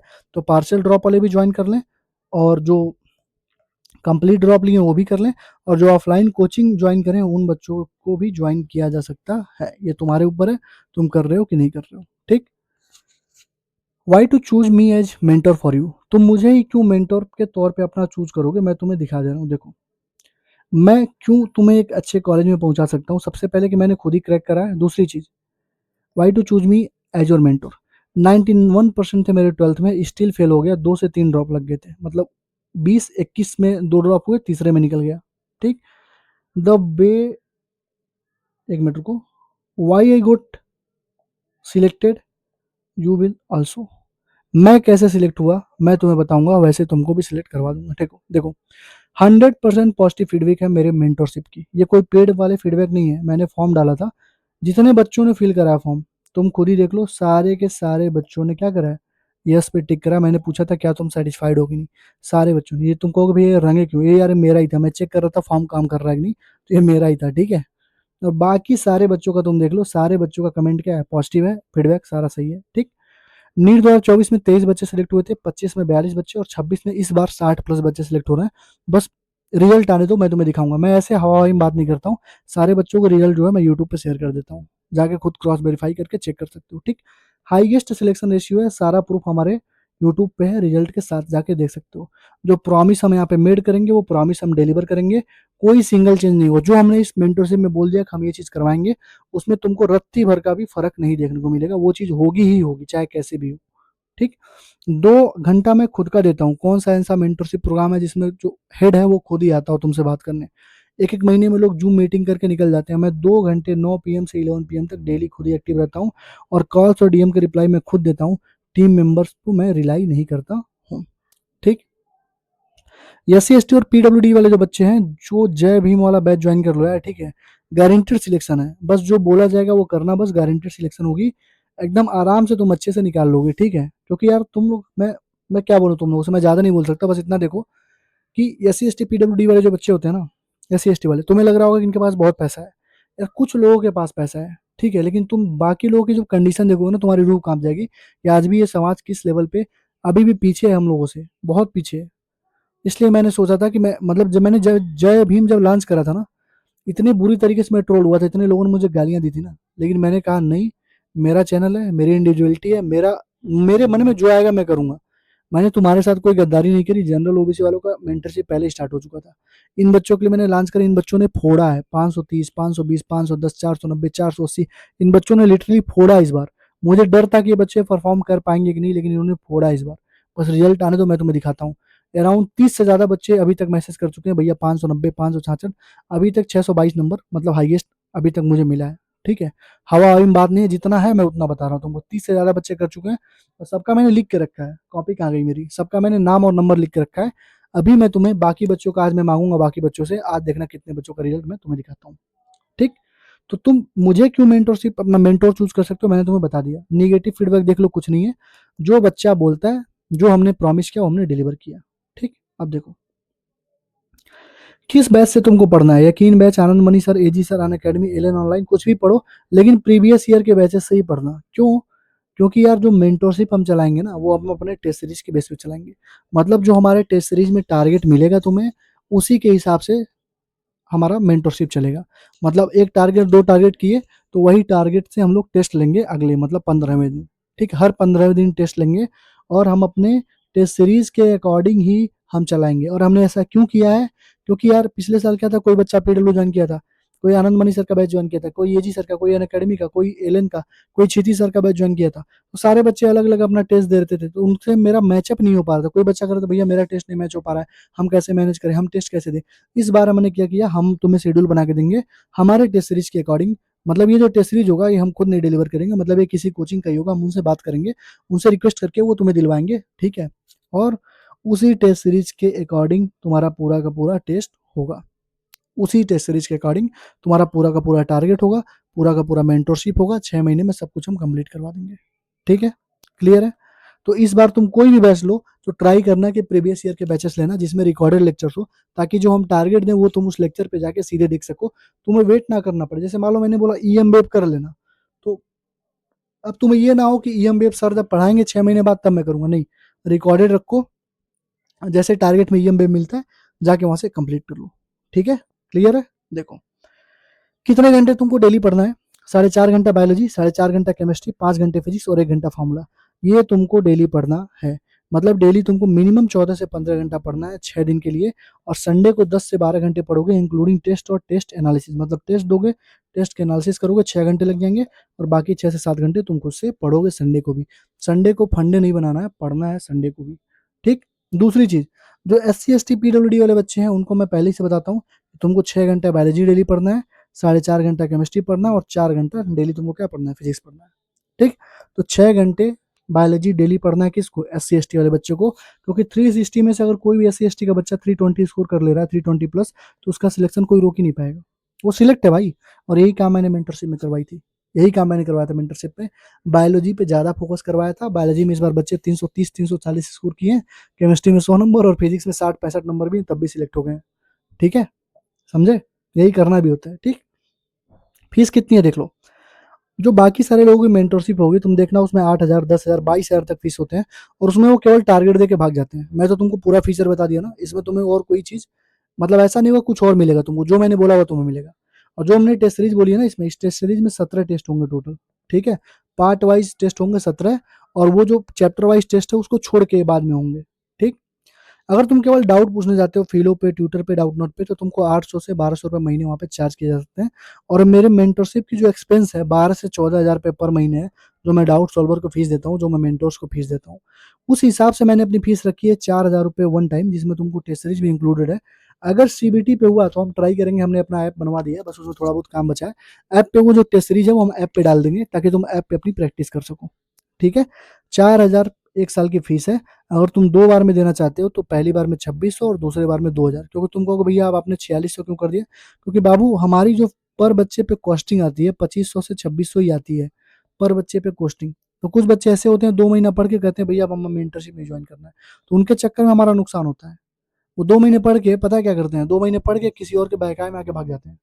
अब जितने बच्चे जैसे पिछले साल भी 15 से 16 बच्चे भागे थे, ठीक है, सारे बच्चे इस बार फिर से मेंटरशिप मेरा ज्वाइन कर रहे हैं, गारंटीड ज्वाइन करेंगे क्योंकि उनका किसी का सिलेक्शन नहीं हुआ। और जो बच्चे लास्ट में भाग गए थे, मतलब क्या बोलते हैं, एंड में, जनवरी फरवरी मार्च अप्रैल में भाग गए थे, उन्होंने बोला भैया हम वन शॉट से करेंगे, हम ये करेंगे, हम वो करेंगे। मेरी बात नहीं सुनी उन्होंने। मैंने बोला था अपने नोट से रिवाइज करो, वो लोग जाके 10-10 घंटे के लेक्चर देख रहे थे, किसी का भी सिलेक्शन नहीं हुआ। सिलेक्शन उन्हीं का हुआ है जो लास्ट तक रुके थे, लास्ट तक हमारी बातें सुन रहे थे। ठीक है, तो 2600 और 2,000 इसलिए करते हैं क्योंकि अगर बच्चा भागता भी है 2,000 बिना दिए, तो इस 2600 में हम लोग पूरा उसका जो भी खर्चा मेंटोर्स और डाउट सॉल्विंग पे आया है हम लोग उससे निकाल लें। ठीक, तो एक बार अगर ज्वाइन करना है तो 4,000 फीस है, और 2 बार ज्वाइन करना है तो मतलब 2 बार देना है तो 2600 और 2,000 करना है, और 2 टाइम में करना है। मतलब एक बार देने के बाद 60 दिन के अंदर तुमको सेकंड इंस्टॉलमेंट वाली पेमेंट करनी पड़ेगी। ठीक है, और अगर तुम मेंटरशिप ज्वाइन करना है तो 7307528981, इस पे तुम व्हाट्सएप करके लिख देना मेंटरशिप चाहिए, तुम्हें सारा डिटेल सेंड कर देंगे, कब से स्टार्ट होगा, क्या क्या चीज़ें तुम्हारे पास मिलेंगी। 7307528981। ठीक, चलो देखो, पार्टी फंक्शन आउटिंग इसको अवॉइड करो। Continuity is the key to success. जो तुम पार्टी में जा रहे हो, फंक्शन में जा रहे हो, आउटिंग में जा रहे हो, ये तुम कॉलेज में जाके भी कर सकते हो। तुम्हें क्या लगता है कॉलेज में टाइम नहीं मिलता? भाई इतना प्लेंटी ऑफ टाइम मिलेगा तुम्हें कि तुम मतलब खुश हो जाओगे, तुम्हारी लाइफ चेंज हो जाएगी। तुम्हारा ये 6 से 7 महीने का जो तुम्हारा जर्नी है, तुम्हारा जो मेहनत है, जो तुम्हारा डेडिकेशन है, वो मेरा यकीन मानो तुम्हारे 6 से 7 जनरेशन को चेंज कर देगा। ठीक है, पीछे थोड़ी आवाज आ रही होगी बकरियों की, थोड़ा सा यार मतलब एडजस्ट कर लेना, क्योंकि घर पे हूँ तो यार गाँव है, जानते ही हो ना। ठीक, बुक्स मैंने तुमको बता ही दिया है पूरा। बायोलॉजी में एनसीईआरटी चाहिए, पीवाईक्यू 12 साल की एमटीजी चाहिए, topic wise line by line question किसी भी किताब में, जैसे मास्टर दी एनसीईआरटी हो, पीडब्ल्यू पंच हो, आकाश का बायोलॉजी मॉड्यूल हो, मास्टर दी एनसीईआरटी, कोई भी किताब हो जिसमें लाइन बाय लाइन क्वेश्चन हो, मैच द फॉलोइंग हो, एजर्सन रीजन हो।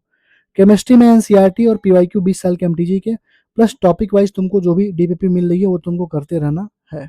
डीपीपी तुमको करते रहना है, और साथ में मैंने बोला ना 20 ईयर के एमटीजी जो टॉपिक वाइज है वो करना। कोई मॉड्यूल कोई किताब नहीं लगानी है। अवतार की पार्ट 2 पार्ट 3 से क्वेश्चन प्रैक्टिस करो, और 40 से 50 क्वेश्चन वाली शीट देंगे वो लगाना। फिजिक्स में एनसीईआरटी करो, पीवाईक्यू 20 साल के करो, एमटीजी की टॉपिक वाइज एलएन के मॉड्यूल करो, और 40 से 50 जो क्वेश्चन देंगे वो करना। बस इतना चीज रखो अपने पास, कुछ भी इसको एक्स्ट्रा करने की नीड नहीं है। अगर तुम चाहते हो फिजिक्स में थोड़ा टफ लेवल पे जाना, जेईई मेंस के 10 साल के पीवाईक्यू लगा लेना, एडवांस के मत लगाना, इतना मोर देन इनफ होगा। ठीक है, और तुम ना ही लगाओ तो बेटर है, मैं जो सीट बना के दूंगा उसमें जेईई मेंस से थोड़े से ज्यादा लेवल के क्वेश्चन होंगे, बस तुम उसको लगा लेना। बाकी तुम्हारा कोर जो चीजें होनी चाहिए, तुम्हारी कोर जो फोकस होना चाहिए, वो होना चाहिए 40 क्वेश्चन पे। अगर 4 से 5 क्वेश्चन टफ भी आ रहा है तो उसको छोड़ना ही होता है, उसको करना नहीं होता है। 4 से 5 क्वेश्चन को करने के चक्कर में तुम 40 क्वेश्चन अपना बर्बाद क्यों कर रहे हो? तो एनसीईआरटी पढ़ो अच्छे से, और नीट के पीवाईक्यू पे ज्यादा ज्यादा फोकस करो, नोट्स में जो क्वेश्चन करवा जा रहे हैं उनको करते रहो। ठीक, अवतार सीरीज का पार्ट 2 और पार्ट 3 मस्ट है। चैप्टर फ्रॉम द टीचर से पढ़ने के बाद डीपीपी और मॉड्यूल लगाने के बाद, ये मैंने तुमको सारी चीजें बताई दी है। ठीक है, अवतार की पार्ट 2 यूट्यूब पे फ्री है। अवतार की जो पार्ट 1 है जिसमें एनसीईआरटी की रीडिंग है वो भी फ्री है यूट्यूब पे। पार्ट 3 जो है पेड है, लेकिन मेंटरशिप वाले बच्चों के लिए हम फ्री में कर देंगे। ठीक है, उनको फ्री में हम प्रोवाइड कर देंगे। ठीक, चलो अब देखो, ये सारी चीजें मैं तुमको ऑलरेडी बता चुका हूँ। अब देखो जेईई मेंस और एडवांस के क्वेश्चन देखो, केमिस्ट्री में और बायो में तो बहुत टफ लेवल के क्वेश्चन लगाने की नीड नहीं है। जो मैंने तुमको चीजें बताई वही करो। और फिजिक्स में बस वही मैंने बोला कि अगर तुम 40 से 50 क्वेश्चन वाली जो सीट है वो कर लो, या फिर 10 साल के जेईई मेंस के क्वेश्चन लगा लो, तुम्हारा काम हो जाएगा। ठीक, अब देखो, लाइव देखना है कि रिकॉर्डेड, तुम पूछ रहे थे ना भैया लाइव देखे कि रिकॉर्डेड देखे। देखो, लाइव देखोगे तो फरवरी और मार्च में तुम्हारा सिलेबस कंप्लीट होगा, रिवीजन तुम्हारा हो ही नहीं पाएगा। तुम खुद से कोई भी बैच ज्वाइन कर लो, उसका सिलेबस फरवरी मार्च में ही कंप्लीट होगा, तुम्हारा रिवीजन हो ही नहीं पाएगा। और बाय द वे, अगर सीबीटी कंफर्म हो गया तो उसके पहले ही हो जाएगा। अगर प्री और मेंस होगा ना तो मई के पहले ही तुम्हारा पेपर होगा, तो तुम्हारा सिलेबस दिसंबर तक तो किसी भी तरीके से कंप्लीट होना ही चाहिए। ठीक है, और रिकॉर्डेड में तुम्हारा खुद का टाइम है, जब मर्जी तब देखोगे, जो चैप्टर पढ़ना होगा टारगेट में वो तुम पढ़ोगे, रिपीट मोड पे देखोगे, और सिलेबस भी टाइम से कंप्लीट हो जाएगा, दिसंबर तक कंप्लीट हो जाएगा।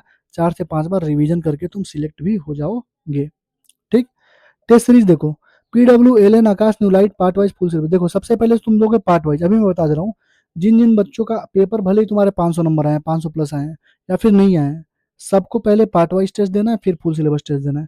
तुम कहोगे कौन सा ज्वाइन करें, तो देखो PWLN आकाश सारे टेस्ट सीरीज बढ़िया हैं, लेकिन मैंने तुम्हें क्या बोला है कि हम जो टारगेट प्रोवाइड करेंगे इस बार न्यू लाइट की टेस्ट सीरीज 2026 में जो न्यू लाइट की टेस्ट सीरीज थी उसके अकॉर्डिंग हम तुम्हें टारगेट प्रोवाइड करेंगे, जिससे तुम्हारा क्या होगा, सिलेबस दिसंबर एंड तक जाते जाते कंप्लीट भी हो जाएगा और अच्छे लेवल की NCERT लेवल की तुमको टेस्ट सीरीज भी मिल जाएगी फ्री ऑफ कॉस्ट। ठीक, तो तुम किसी का भी ज्वाइन करना तो उससे बेटर है कि तुम न्यू लाइट वाला जो हम दे रहे हैं उसी के अकॉर्डिंग टेस्ट सीरीज अपनी ज्वाइन करो। और जब 3-4 महीने हो जाए उसके बाद अगर तुम्हें कोई और टेस्ट सीरीज ज्वाइन करना होगा तुम कर लेना, क्योंकि 3 से 4 महीने में अराउंड 60 to 70% सिलेबस तुम्हारा हम कंप्लीट करवा देंगे नीट का। और 60 to 70% जब सिलेबस तुम्हारा कंप्लीट हो जाएगा तो तुम बहुत ही आसानी से चीज़ों को आगे कर ले जाओगे, किसी भी कोचिंग का टेस्ट तुम दे ले जाओगे। ठीक है, देखो पर्सनल जो चैप्टर वाइज टेस्ट है मैंने बोला ना तुमको फ्री ऑफ कॉस्ट मिल जाएगा। 100 से 200 क्वेश्चन पर चैप्टर होंगे, जैसे ऐसा नहीं केवल 45 चैप्टर 45 हमने क्वेश्चन बना के दे दिए, नहीं, उसमें NCERT के क्वेश्चन होंगे, नीट के, जेई के, एम्स के अच्छे अच्छे क्वेश्चन हैं। 100 से 200 क्वेश्चन पर चैप्टर दिए गए, केमिस्ट्री में भी दिए गए। मेंटरशिप वालों के लिए फ्री होती है और बाकी बच्चों के लिए 600 रुपये फीस होती है। जैसे मेंटरशिप में तुमको ये टेस्ट सीरीज फ्री मिलेगी तो 600 का ये कंटेंट फ्री मिलेगा, और साथ में 250 रुपये का तुम्हारा क्या था, और ताश रिश्ता, इस बार इसका दाम हम लोग करेंगे 500 रुपये। ठीक है, क्योंकि यार इससे सारे क्वेश्चन यहीं से आए हैं, मैं तुमको दिखा दूंगा। तो लगभग 1000 रुपीज का कंटेंट तो तुमको फ्री मिल गया, ऊपर से टेस्ट सीरीज भी तुमको फ्री मिल गई, 17 टेस्ट सीरीज होंगी पार्ट वाइज। ठीक है, तुम देख लो 4000 में तुमको और क्या चाहिए यार। ठीक, देखो रिवीजन विद सिलेबस, सिलेबस के साथ साथ रिवीजन भी बहुत जरूरी है अलॉन्ग विद द मेंटरशिप, तो हम तो कंप्लीट करवा देंगे, तुम अपना देखना। देखो NCERT रिवाइज करोगे, मेन मेन पॉइंट होते हैं, एग्जांपल्स होते हैं, डायग्राम्स होते हैं, फॉरगॉटन लाइंस होते हैं, ये तुमको जब टारगेट दूंगा मेंटरशिप का तो उसी में कैसे दिन दे दूंगा कि सारे डायग्राम्स देख लो, सारे एग्जांपल्स देख लो, सारे डेट्स देख लो, तो ये सारी चीजें तुम्हारे ऑलरेडी याद रहेंगी। ठीक है, मार्क क्वेश्चंस कर लो, मार्क क्वेश्चंस के लिए अलग से मैं टारगेट देता हूँ, जो जो क्वेश्चन मैंने बोला ना ऊपर तुमको मार्किंग करनी है, जो तुम्हारे क्वेश्चन फंस रहे हैं उनको मार्क क्वेश्चन तुम्हें करना ही करना है। ठीक, फिजिक्स में रिवाइज करोगे नोट्स और फॉर्मूले को, देखो डेली बेसिस पे 40 मिनट का टाइम निकाल लो, फिजिक्स में फॉर्मूले और नोट्स को रिवाइज करो, हर टॉपिक के 2 से 3 क्वेश्चन करके मार्क क्वेश्चन करके रिपीट करवा देंगे। मतलब ये रिवीजन कैसे करते हैं वो मैं तुम्हें बता रहा हूँ। जैसे रिवीजन मान लो तुमको करना है यूडीएम का, तो तुम नोट्स को रिवाइज करो और फॉर्मूले को रिवाइज करो, हर टॉपिक के 2 से 3 क्वेश्चन लगा लो, जैसे सूर्यगाज के 2 से 3 क्वेश्चन, वर्नियर कैलिपर के 2 से 3 क्वेश्चन, एरर के 2 से 3 क्वेश्चन, डायमेंशन के 2 से 3 क्वेश्चन, 2 से 3 क्वेश्चन पैरेलैक्स के, बस खत्म हो गया पूरा तुम्हारा रिवीजन हो गया यूडीएम का। जैसे मान लो तुमको रिवीजन करना है रे ऑप्टिक्स, ठीक है, तो मिरर फार्मूला के 2 क्वेश्चन, प्रिज्म के 2 क्वेश्चन, TIR के 2 क्वेश्चन, लेंस के 5 क्वेश्चन, कंपाउंड माइक्रोस्कोप के 2 क्वेश्चन, बस खत्म हो गया, रिवीजन हो गया तुम्हारा। ऐसे ही रिवीजन करते हैं। जब भी तुम रिवीजन करने जाओ तो अपने नोट्स को पहले रिवाइज करो, प्लस फार्मूला को देखो, हर टॉपिक के 2-3 क्वेश्चन देख के जो क्वेश्चन तुमने मार्क करे हैं, जो मैंने बोला था ना स्टार्टिंग में, मार्क करते रहना, मार्क क्वेश्चन बहुत ज्यादा इंपॉर्टेंट है, रिवीजन के टाइम पे तुम्हारे लिए वरदान साबित होंगे, बिग टॉपिक को एनालाइज करने के लिए तुम्हारे लिए वरदान साबित होंगे। तो देखो भैया यहाँ पे वरदान साबित होंगे, यहीं पे केवल मार्क क्वेश्चन तुम करना और उसको रिपीट करना बार बार, तुम्हारा पूरा का पूरा चैप्टर रिवाइज हो जाएगा। फिजिकल केमिस्ट्री में भी यही सेम काम करना है, और कंप्लीट सिलेबस तुम आराम से इसी तरीके से रिवीजन कर सकते हो। और फिजिकल केमिस्ट्री में 350 क्वेश्चन की मैं सीट भी देता हूँ लास्ट में, बस एक बार उसको गो थ्रू कर लेना, मैक्सिमम क्वेश्चन तुम्हारे वहीं से फंस जाते हैं। इस बार 3-4 question out of the context आ गए हैं, वो कहाँ से आए हैं मैं वो भी तुम्हें दिखा दूंगा 2 से 3 दिन के अंदर। ठीक, तो रिवीजन कैसे करना है तुमको मैंने बता दिया, और मार्क क्वेश्चन तो यार करना ही करना है, इस चीज का तुम्हें ध्यान रखना ही रखना है, मार्क क्वेश्चन नहीं करोगे फिर फंस जाओगे बाबू। क्योंकि जो बेसिक क्वेश्चन है, जैसे मान लो फोर्स इक्वल टू है मास इंटू एक्सेलरेशन, ये क्वेश्चन तुम कभी भी कर लोगे, लेकिन मान लो थ्रेड चार्ज सिस्टम है, तुमसे पूछा कि ये एक्स है और इसकी वेलोसिटी भी है, तो X directly proportional to v पे पावर कितना होगा, तो तुमको ये क्वेश्चन अगर तुम नहीं कर पा रहे हो तो यही क्वेश्चन तुम बार बार भूलोगे। जैसे तुमसे उसने पूछा पावर क्या होगा, तो पावर इक्वल टू होता है F.V, तो ये क्वेश्चन तुम कभी भी लगा लो, लेकिन अगर उसने ये पूछ लिया कि बाबू मुझे ये बता दो कि अगर dm/dt है या फिर वेलोसिटी, अगर पावर अगर कांस्टेंट है तो वेलोसिटी क्या होगी, तो अंडर रूट में 2pt/, अंडर रूट में 2p/, ये होता है। ठीक, फोर्स पूछ लिया तो अंडर रूट में mk/2 ऐसे कुछ होता है। तो अगर ये चीजें तुम नहीं याद किए रहोगे तो तुम कैसे सॉल्व करोगे। जो बेसिक क्वेश्चंस है वो तो कोई सॉल्व कर लेगा, लेकिन जो बेसिक क्वेश्चंस नहीं है, जो तुम्हारे फंसे हुए जो मार्क क्वेश्चंस है, मेरा यकीन मानो वही तुम बार बार गलती करोगे। नॉर्मल क्वेश्चन तुम हर बार सही करोगे, लेकिन ये वाले क्वेश्चन जो तुमने मार्क किए हैं वो तुम्हारे बार बार गलत होंगे। तो रिवीजन के टाइम पे मार्क क्वेश्चन को ही बार बार करने होते हैं। ठीक, ये तुमको मैंने सारी चीजें बताई दिया है, और हम रिवीजन कैसे करवाते हैं क्या करते हैं तुमको मेंटरशिप में बता देंगे पहले। ठीक, मिस्टेक कॉपी देखो, मिस्टेक कॉपी फिजिक्स में, केमिस्ट्री में, बायोलॉजी में बनानी मस्ट है। जैसे तुम टेस्ट दे के आ रहे हो और तुम टेस्ट देने के बाद एनालिसिस कर रहे हो ना, तो एनालिसिस करने के बाद मिस्टेक कॉपी बनाओगे कि नहीं? तुम टेस्ट दे के आ रहे हो, मिस्टेक कॉपी बना ही नहीं रहे हो, तुमको पता ही नहीं है कि तुमने टेस्ट में क्या गलती करा था, तो फिर तुम्हारे टेस्ट देने का मतलब क्या है? इससे बढ़िया तुम टेस्ट ही मत दो। तो फिजिक्स, केमिस्ट्री, बायोलॉजी में भैया मिस्टेक कॉपी बनाइए और टेस्ट की एनालिसिस अच्छे से करिए। टेस्ट की एनालिसिस कैसे करते हैं मैं आपको बता दे रहा हूँ, ध्यान से सुनिएगा। सारी चीज़ें एक ही वीडियो में बता रहा हूँ। जैसे मान लीजिए आपका कोई क्वेश्चन गलती हो गया ऑक्सीजन हीमोग्लोबिन डिसोसिएशन कर्व का। किसका क्वेश्चन हो गया? ऑक्सीजन हीमोग्लोबिन डिसोसिएशन कर्व का आपका क्वेश्चन गलती हो गया। ठीक है? अब आपको क्या करना है मिस्टेक कॉपी में? सबसे पहले देखिए एनालिसिस आप कैसे करेंगे। 3 घंटे अगर आपने टेस्ट दिया तो 3 घंटे एनालिसिस भी करेंगे। अब ऑक्सीजन हीमोग्लोबिन डिसोसिएशन कर्व मान लीजिए आपका गलती हो गया, तो आप तुरंत सबसे पहले क्या करेंगे कि आपने मान लीजिए आपने पूरा सॉल्व कर लिया पेपर, आपका 15 से 20 क्वेश्चन आपका बायोलॉजी में गलती है। ये जो 15 से 20 क्वेश्चन गलती होगा, ये 15 से 20 डिफरेंट डिफरेंट टॉपिक से गलती होगा। उसी दिन बैठ के, जिस दिन टेस्ट दे के आए हो, ये 15 से 20 टॉपिक इस लेवल से तैयार कर लो, इतने अच्छे से तैयार कर लो कि दोबारा नीट एग्जाम तक कभी तुम्हारे ये चीज़ गलती ना हो। जैसे मान लो केमिस्ट्री में फिजिक्स में तुम्हारा फोटो इलेक्ट्रिक इफेक्ट गलती हो गया, तो फोटो इलेक्ट्रिक इफेक्ट उसी दिन इस तरीके से रिवाइज कर लो, नोट्स देख लो, 3-4 क्वेश्चन लगा लो, 5-6 क्वेश्चन लगा लो, और इस तरीके से रिवाइज कर लो। इतना सोच लो कि दोबारा कभी भी फोटो इलेक्ट्रिक इफेक्ट का गलती क्वेश्चन आएगा तो नीट में गलती नहीं होगा। इसको कहते हैं एनालिसिस। ठीक। केमिस्ट्री में एमओटी मान लो गलती हो गया, मॉलिक्यूलर ऑर्बिटल थियरी, तो मॉलिक्यूलर ऑर्बिटल थियरी को इस तरीके से रिवाइज करो कि कभी दोबारा मॉलिक्यूलर ऑर्बिटल थियरी तुम्हारा गलत ना हो। क्लियर है? चीजें समझ में आई मैं क्या बोल रहा हूँ? ठीक। अब मेरी बात सुनो, टेस्ट के एनालिसिस तो मैंने सिखा दिया, अब मिस्टेक कॉपी कैसे करते हैं ये देखो। जैसे ऑक्सीजन हीमोग्लोबिन डिसोसिएशन कर्व हुआ तुम्हारा, तो तुम वहां पे लिखो बायोलॉजी वाले सेक्शन में मिस्टेक कॉपी में ऑक्सीजन हीमोग्लोबिन डिसोसिएशन कर्व। मान लो उसने पूछा है कि जब बच्चा होता है, कोई मतलब बच्चा है 1 साल 2 साल या फिर 9 महीने का, तो उसमें ऑक्सीजन हीमोग्लोबिन डिसोसिएशन कर्व किधर शिफ्ट होगा? तो सपोज अगर मान लो लेफ्ट शिफ्ट होगा, क्वेश्चन में तुमसे पूछा ये, तो तुम मिस्टेक कॉपी में लिखो, वहां पे लिखना कि राइट में कब शिफ्ट होगा, लेफ्ट में कब होगा, प्रेशर, टेम्परेचर, पीएच पे कैसे डिपेंड करेगा, कैसे नहीं डिपेंड करेगा। मतलब तुम इसके इर्द गिर्द जितनी चीजें होती हैं सब मिस्टेक कॉपी में लिख दो, ताकि जब रिवीजन करो तो मैक्सिमम चीजें ऑक्सीजन हीमोग्लोबिन डिसोसिएशन कर्व की तैयार हो जाए। ठीक। जैसे मान लो उसने तुमसे कार्डियक साइकिल की क्वेश्चन गलती हो गया, उसने पूछा था कार्डियक साइकिल में आर्टियल सिस्टोल कितने सेकंड के लिए होगा, तो आर्टियल सिस्टोल कितने सेकंड के लिए होगा वो तो लिखो ही लिखो, उसके साथ में ये डायस्टोली कितना होगा, वेंट्रिकल सिस्टोल कितना होगा, वेंट्रिकल डायस्टोल कितना होगा वो भी लिख लो, साथ में लिख लो कितने सेकंड के लिए होता है, साथ में लिख लो बाइकस्पिड ट्राइकस्पिड वाल्व क्या होता है। समझ रहे हो मैं क्या कह रहा हूँ? मतलब जो भी टॉपिक तुम गलती कर रहे हो उससे रिलेटेड 2-3 पॉइंट और लिख लो। जैसे केमिस्ट्री में तुम्हारा मॉलिक्यूलर ऑर्बिटल थ्योरी क्वेश्चन गलती हो गया, उसने पूछा था बॉन्ड ऑर्डर, तो तुम वहीं पे बगल में लिख लो कि बॉन्ड एनर्जी कैसे निकालेंगे, बॉन्ड लेंथ कैसे निकालेंगे, और मॉलिक्यूलर ऑर्बिटल थ्योरी किस साइंटिस्ट ने दिया था। 4-5 चीजें लिख लो, एक्सेप्शंस लिख लो कि B2 N2 ये सारी चीजें जो होते हैं ये सब एग्जिस्ट नहीं करते हैं, जो ट्रिक होता है वो लिख लो यहाँ पे। जैसे फोटो इलेक्ट्रिक इफेक्ट में तुमसे पूछा था साई वर्क फंक्शन, तुमने वो तो लिखना ही लिखना है मिस्टेक कॉपी में। उसके अलावा भी 3-4 चीजें लिख लो, जैसे वर्क फंक्शन इंट्रिंसिक प्रॉपर्टी होती है, इंसिडेंट ऑफ रेडिएशन पे डिपेंड नहीं करती है, नंबर ऑफ फोटॉन पे क्या क्या डिपेंड, इंटेंसिटी डिपेंड करती है, फ्रीक्वेंसी डिपेंड करती है काइनेटिक एनर्जी पे, फोटो इलेक्ट्रिक इफेक्ट को दिया किसने था, एक्सपेरिमेंटली प्रूव किसने किया था। ये सारी छोटी छोटी चीजें यहाँ पे लिखते जाओ। ठीक है? ये तुम्हारे बहुत ज्यादा काम आने वाली है, ताकि जब भी तुम फोटो इलेक्ट्रिक इफेक्ट रिवाइज करो या फिर जब भी तुम कॉपी खोलो, तुमको दिखे कि हाँ ये चीज भी थी, ये भी चीज थी, इसमें तुमने ये चीज लिखी थी। एक्स्ट्रा चीजें लिखती जाओ, मैं अपने रूम पे जाके तुम्हें अपनी मिस्टेक कॉपी और सारी चीजें मैं दिखाऊंगा मैंने कैसे बनाई थी। ठीक? समझ गया ना? फार्मूले की कॉपी अवतार सीरीज में फिजिक्स और फिजिकल केमिस्ट्री की जो मैंने फार्मूले का सीट दी है उसको तुम निकलवा लो, प्रिंट आउट करवा लो। लिखने की नीड नहीं है, कुछ एक्स्ट्रा मिले तो इसी सीट में लिखते जाना। ठीक? शॉर्ट नोट्स, फिजिक्स और फिजिकल केमिस्ट्री के शॉर्ट नोट्स यहीं से काम हो जाएंगे, बाहर से बनाना तुमको नहीं पड़ेगा, इसमें सारी चीजें ऑलरेडी सारे फार्मूले और थियरी लिखे पड़े हैं। ठीक? इनऑर्गेनिक, ऑर्गेनिक और बायो में, इनऑर्गेनिक और ऑर्गेनिक में केवल ट्रेंड्स, एक्सेप्शंस और जो लाइन तुम भूलते हो उनको लिखो शॉर्ट नोट्स में।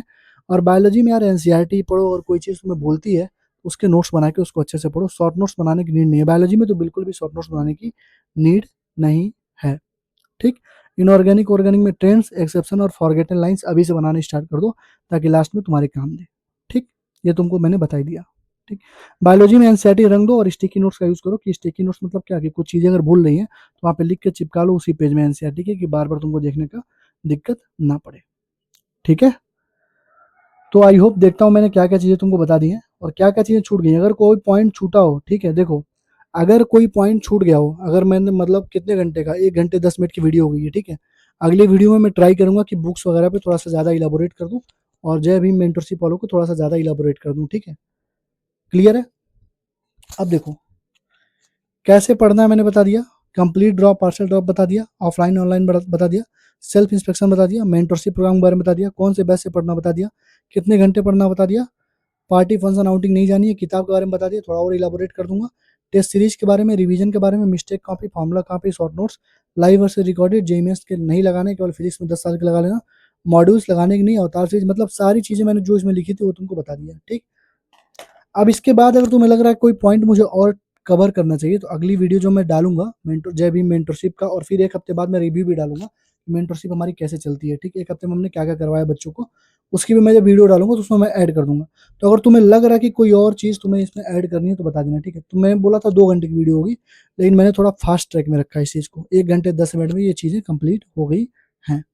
अभी दूसरी पार्ट भी मैं इसकी बना दूंगा जिसमें मैं किताब के बारे में थोड़ा सा ज़्यादा डिटेल एक्सप्लेन कर दूंगा, कौन कौन से किताब लेना है, कौन से मतलब पब्लिकेशन का लेना है। बेच नहीं रहा हूँ भैया, जैसे दिशा है और एमटीजी है, तो एमटीजी मुझे ज़्यादा बढ़िया लगता है, तो उसका सॉल्यूशन अच्छा है, तो एमटीजी मैं प्रीफर करूंगा दिशा का, जबकि मेरे पास कोलाबोरेशन ऑफर भी है, 2-3 बार आया पड़ा है।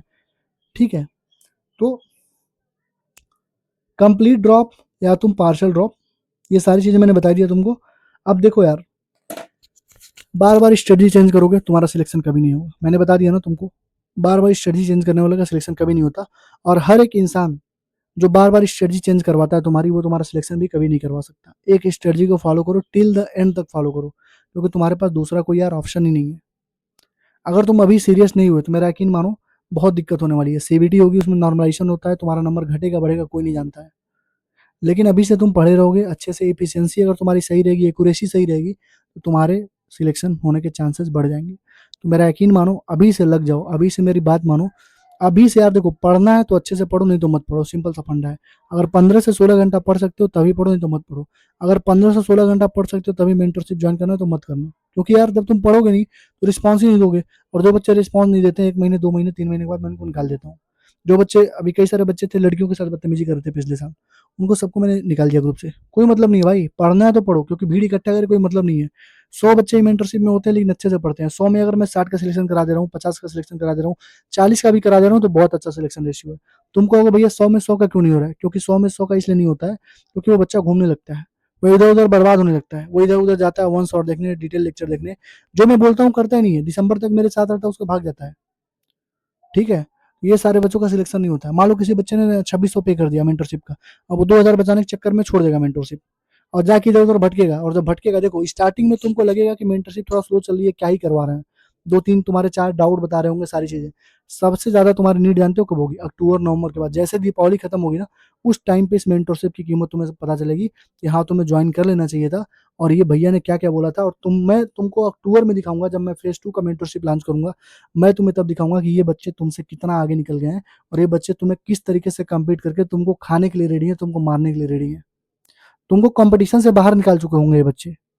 क्योंकि ये इस तरीके से इनको तैयारी करवाई जाएगी, इस तरीके से इनका प्रिपरेशन करवाया जाएगा, ये मतलब अक्टूबर नवंबर तक जाते जाते इनका 60 से 70% सिलेबस कंप्लीट हो जाएगा, और रिवीजन के साथ टेस्ट के साथ अच्छे से ये बहुत अच्छा परफॉर्म करते हुए तुमको वहाँ पे दिखना स्टार्ट हो जाएंगे। ठीक है, तो 3,000 4,000 रुपए के चक्कर में अपना पूरा का पूरा जो है साल बर्बाद मत करो। जितनी फैसिलिटी मैंने दे दी है ना, उतनी फैसिलिटी के 2 महीने के डाउट सॉल्विंग तुमको ग्रुप मिलता है, जाके फिलो ट्यूटर बहुत सारी चीजें हैं, जाके देख लो कितनी महंगी वहाँ पे डाउट सॉल्विंग फैसिलिटी है। यहाँ पे तुमको हम सब फ्री ऑफ कॉस्ट दे देंगे मेंटरशिप के साथ ही।